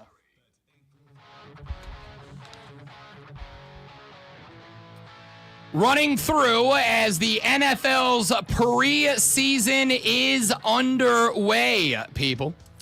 We are running through Fox Sports top 25 or top 32 preseason NFL power rankings, their projection of what these teams are going to be as we get the games where the scores don't matter, but the games do down. We ended with the Seattle Seahawks at number 21. Let's get inside the top 20. They've got Jacksonville at number 20. Described them as one of the most disappointing teams in the NFL last season, and they were. Here's what I will tell you. Number one, I honestly think Jacksonville was one of the best places that Travis Hunter could have ended up. I think there is an opportunity, and I do think he went to Jacksonville for a reason, which is I think the staff there said, as we have, this is TL16's year to prove he's an NFL guy or not. Like, this is his year to do that. And if you're going to put that on him, and I believe Jacksonville is going to put him in that spot this year, then you give them as many weapons as you can give them. They got a stacked wide receiver room with Travis Hunter in it. They got a good tight end. Running game, we'll find out what it's like. Offensive line, better. Not great, but better. Here's the thing. They also went and they got Liam Cohen, who worked with Baker Mayfield. When Canales left, we all said, is Baker going to be able to be Baker without Dave Canales? Turns out the answer was yes, and that is largely because of Liam Cohen. Todd Bowles is the HC in Tampa Bay, a defensive guy. Liam Cohen ran the offensive show. I've already told you, my projection, this is a better year for Trevor Lawrence than the last couple of years have been because he's got stability, an offensive head coach who understands, and the most weaponry that he has had to work with since he showed up. You know what he also has, though, something that he hasn't had since Urban Myers was there, a bunch of eyes on him because of Travis Hunter. I don't so there's disagree. going to be more. He's been able to. It hasn't worked out, but he's been able to be, just be down there in Jacksonville and not people constantly watching that team.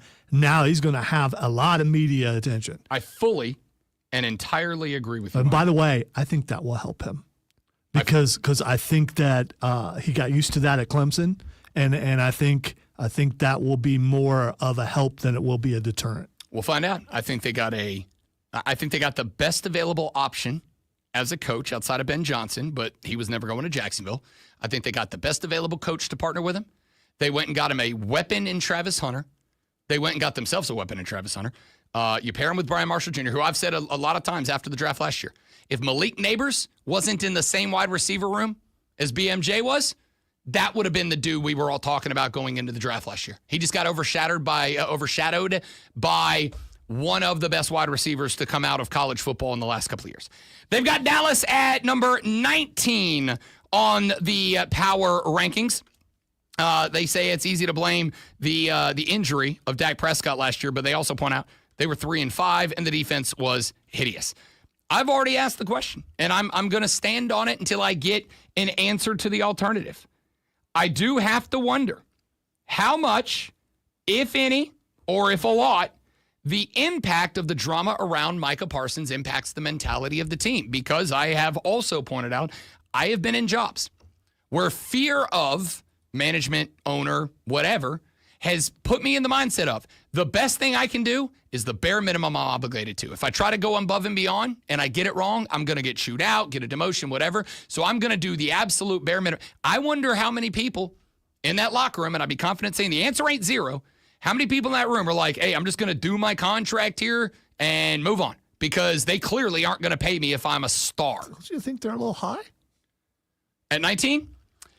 No, I don't, because I do think I think all the talent's in the locker room. What did you say their record was last year? I don't remember the final record, but they were 3-5 to start the year, and then they stank after. But again, because Dak Prescott got busted up last year, you added George Pickens, opposite side. Let me put it this way: if this team was fully bought in, and if Brian Schottenheimer is really a good coach, and not just the guy who, in the head coaching circle, was the best at putting his lips on Jerry's ass, I think this team has got the talent on paper to be an NFC contender, legitimately. I just don't know what their head coach is because he was not mentioned in anybody's job hunt, but he was Jerry's guy. I think it's a yes man hire. Maybe I'm wrong. We'll see. Just ahead of Dallas, they have the San Francisco 49ers. I've seen a lot of people who think this is too low. I don't. I think, and I do not think that, I've been told this is a hot take. I do not believe this to be a hot take. I think San Francisco is going to find out real quick just how valuable Deebo Sanders was. Deebo Samuel was. I was going to say Deebo being gone, I think is going to hurt them a great deal. I have said that to a couple of people. Ryan Horvat and I had this out on BetMGM tonight a couple of weeks ago. He's got San Francisco winning the NFC. I'm like, dude, you're nuts. I think you're going to find out very quickly how important having him, because he's not just a obviously super talented wide receiver / wingback / running back, and occasional, if you need him, quarterback. He's also a master at what I call the Reggie Bush position, which is even when he doesn't have the ball, you still better put guys at him. Because if I run him out of the play as a distraction and I see you're not sending somebody on him, I'm running that same play again, but I'm actually going to throw him the ball, even if it's no way, shape, or form designed to get him the ball. Because if you fall asleep on Deebo, he's going to scorch you. And a lot of people go, oh, he showed up fat to the Commanders camp, Rob. He was in the offseason. He's in the offseason. When I was off for 2 weeks getting married, I put on like 15 pounds immediately too. I'm going to go ahead and tell you when Deebo Samuel gets to week 1, he's going to be in shape. I think they're going to find out very quickly. There is only one question. Christian McCaffrey has had 2 fully healthy years in the last 7. Can he have number 3 and 8? If the answer to that is no, San Francisco's irrelevant. I really believe that. Chicago at number 17. I'd have Chicago lower, even though I believe in Chicago. I'd have them lower. I think talent on offense, they've got as much as they want of it. Defense, I got questions about. But is Ben Johnson the guy or not? Is Caleb Williams the guy or not? I would actually have Chicago lower than this.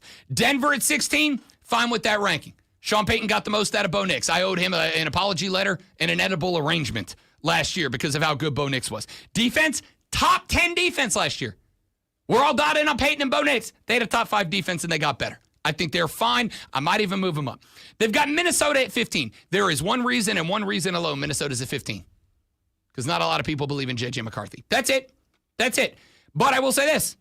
I do believe that if the Minnesota Vikings were capable of earning Kirk Cousins a $100 million contract and then Sam Darnold a $100 million quarterback, clearly Kevin O'Connell knows how to work an offense around a quarterback. I think they'll be okay. And also, I'm pretty sure if you gave me Justin Jefferson, I could throw for 200 yards in a game. The old bleep it, Jefferson's down there somewhere routine. Number 14, they got Arizona. I think this is, we're going to agree this one's too high, right? Yeah, for sure. Out of 2. They got better on the line. They added some defensive backs. I don't know, man. They actually, surprisingly, were ranked 11th offensively overall last year, but they were also consistent. And I'm going to say this. I'm not saying I'm out. I'm not saying it's over. I'm not saying he's cooked. Marvin Harrison Jr. has looked terrible. All right, just stop it. For some reason you've had it out for Marvin Harrison Jr. It could be the quarterback. I mean, I'm just saying, could be the quarterback. I'm not saying it couldn't be. I'm saying, I'm not giving the reason why he has. I'm just saying he has not looked good so far. Yes, through bias, I am protecting one of my own. Whatever. No, he'll admit that. Yeah. Number 13, let's run through the rest of these very quickly. Number 13, they have the Houston we have Texans. time, by the way. We got like 2 minutes. No, we have time. We can go a little bit later. All right. Houston Texans at number 13. I'm going to be honest with you. Everybody wrote it up last year as like, oh, CJ had a sophomore slump. He got sacked 52 times last year. And do you know what they did to try to fix it? They did go get a bunch of offensive linemen. Cam Robinson, Trent Brown, Laken Tomlinson. They drafted Ariante Ursay. Like, they added an offensive line. Here's the problem. It's an all-new, brand-new offensive line. And the question is, do they gel and are they good? Gelling's important. 100%. Do they gel and are they good? Or are the Texans way out of the mix by the time they do? I'm fine with them at 13. Number 12, they have the LA Rams. This is a team I'd actually move up. I think the Rams are going to be good this year. They lose Cooper Kupp, but Cooper Kupp was declining. We all know the talent they had because they added Devontae Adams. And I think Devontae's got a revenge tour year in him this year. And by the way, I think Matt Stafford's in his last year. It's his year to prove something on the way out the door. I'd have them higher. I'd have them higher than Tampa Bay at number 11. They lose Tristan Wirfs for a few games. He's got an injury. He'll get back. I do like, and by the way, Baker has been very complimentary. I'll compliment a Buckeye wide receiver to balance this out here. So from what I understand, Emeka Egbuka looks like a stud in Tampa right now. Wide receiver, the Ohio State. We add him to Evans and Godwin. They may end up with one of the top 4 or 5 wide receiver rooms in the NFL. And a pretty good quarterback to throw it to him. And they brought Hassan Reddick down, too. Like, Tampa might be better this year than they've been the last couple of years. Question is, when losing Liam Cohen, would they lose from the offense in terms of play calling? They're better than Atlanta. I don't care what. No, I agree with that. Yeah. For the record, on paper, they're better than everybody else in the NFC South. The question is there 2, 3, 4 games of separation? Is there 1 game of separation? Or does the offense regress? They got the Chargers at number 10. I'm honestly okay with this. Yeah, me too. Obviously, Harbaugh is a very good NFL coach, and he's already turned them around. Yeah, he's got what, like a 52-22 head coaching record as NFL coach. He's pretty good. I love Amari and Hampton. Justin Herbert, you can criticize his playoff play all day long. He's been great in the regular season. I like this team a lot. Number 9, they've got the Detroit Lions. To be honest, I'm good with this too. You lost both coordinators, and as we know, this team constantly gets itself hurt down the stretch. Now, I think Detroit could be in competition for winning the NFC, but I've also pointed out they might be in the toughest division in football. Maybe why they didn't play anybody last night. It's just like, we're going to keep everybody safe. All you guys go out and play. Number 8, the Cincinnati Bengals. They may have the best wide receiver room in football. Problem is, They have, in my opinion, the worst defense in football. I love Joey B. Big fossil guy, by the way. Love Joey B. I'd have Cincinnati hanging out around 16. That's how bad the defense is. Number 7, the Washington Commanders. Terry McLaurin requested a trade yesterday. Let me be honest with you. He's not going anywhere. He requested a trade. He's got all the leverage. Want to know? Want to see me prove it? They brought in Debo, who's not a primary wide receiver. He's a weapon. Name the next pass catcher on that Commanders team right now. Just anybody else. They have nobody. Yeah, I cannot. They will be picking up guys cut from other squads to fill out the wide receiver room. They have to have him. It's a leverage move by McLaurin. He's getting paid. I guarantee that. Number 6, Pittsburgh. You know why they're here. Mike Tomlin, Aaron Rodgers. I think they're a little high at 6. DK Metcalf. Do you think they're high? You have to think they're high at 6, right? Behind Detroit. I mean, ahead of Detroit. Come on now. Come on now. I don't know. Like they have a winning record every year. Cool. Number 5, the Green Bay Packers. I'm good with that. Number 4, the Buffalo Bills. I'm good with that. Number 3, the Kansas City Chiefs. I'm honestly good with that. Yeah. Number 2, the Baltimore Ravens. Number 1, the Philadelphia Eagles. I've sprint through the last 5 because I don't have a problem with any of them. I'm okay with the disrespect because that's exactly what it is, and we'll see what happens. And now, the Rob Brown Show presents Twitter. All right, the first thing that's Xing as we finish up this week is Triple H. Okay, the reason Triple H is trending is because Triple H yesterday stood next to President Donald Trump during a press conference where he was talking about, he talked a lot about college sports.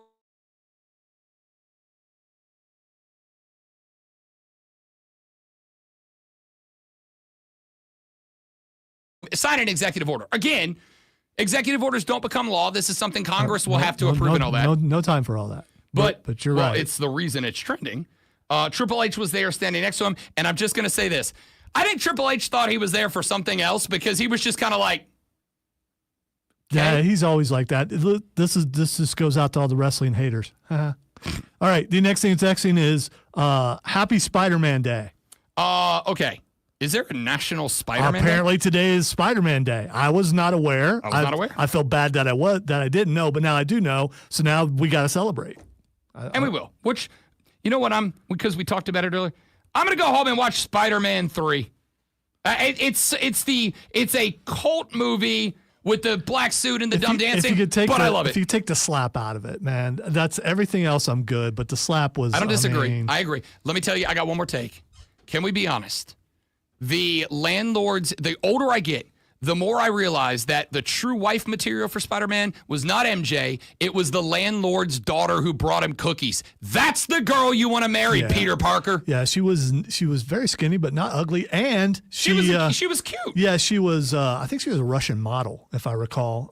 But she took care of him. And that's what you want. That's what every guy needs. MJ was selfish and interior based. This young lady was baking him fresh cookies every day. That's wife material, Peter. You screwed up. MJ was a different guy every movie. Oh, yeah. Yeah, I mean, come on. Yeah, Fickle. easy pick. The older I get, the more I'm like, no, landlord's daughter was the right pick there. That's the love story. And the last thing that's Xing is SummerSlam. SummerSlam this weekend. We'll talk about it probably a little bit on Monday, and then definitely next Thursday at 9:20 when we do Fight Club, which I have never forgotten back about in the history of this show. Thanks for being here. Have a great weekend. Don't drink and drive. I'll punch you in the face. If you didn't enjoy the show, it's your own fault. Come back Monday because we will do it all over again, but better. He's Lonzo. I'm Rob. Have a great weekend. I'll be on BetMGM tonight, by the way, 7 to 11. See you there. The Rob Brown Show is on your radio. It's the Fan Upstate. Later.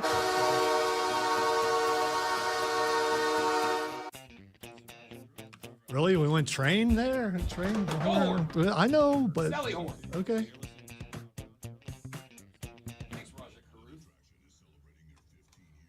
Awesome. Appreciate you being here, Peace buddy. be unto you also, Austin.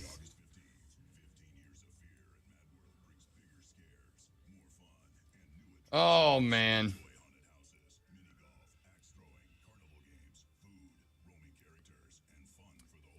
Isn't Aunt May his aunt through marriage because Melissa? That would be Tomei. Greatest Aunt May in Spider-Verse history. Who, of course, said she regretted playing the role, as they all do. But 'Cause they killed her. They took the money. Yeah. Why did she say she regretted playing the World Cup? I didn't hear that. I forget, but it has to do with it being a superhero movie and stuff. Yeah, Yeah, I've seen a lot of people who, after they do superhero movies, are like, "Oh, not really my thing." I'm like, well, don't take the check. Yeah. I mean, no one said, "Hey, you have to play this role." I'd like to go on the record. James Gunn, Kevin Feige, I would love to be in a superhero movie. I'll be anybody. You can kill me off. I will cut my hair, be Uncle Ben, and die. I mean, that's good. I'm good with that. You know who I would be? I want to be different universe, older Peter Parker. I want to be 40-year-old Peter Parker who's dealing with the fact that he's aging. Spider-Man. You mean like Across the Spider-Verse? Yes. Okay. I want to be, what's his name's Peter Parker. That's it. That's it. I want to be, no, I don't. I want to do young Uncle Ben and Aunt May movie where I'm Uncle Ben and Marissa Tomei is Aunt May. There you go. That's what. All right, guys. Thanks for being here. You're all amazing people. Tell your friends about us. We're trying to get rich, famous, and retired. Have a great weekend. Enjoy your final weekend of football. Your final weekend of no football. Dang, I screwed up. That would have been an impactful close. Enjoy your final weekend with no football. Next week, we get hot and heavy. See you then. Goodbye.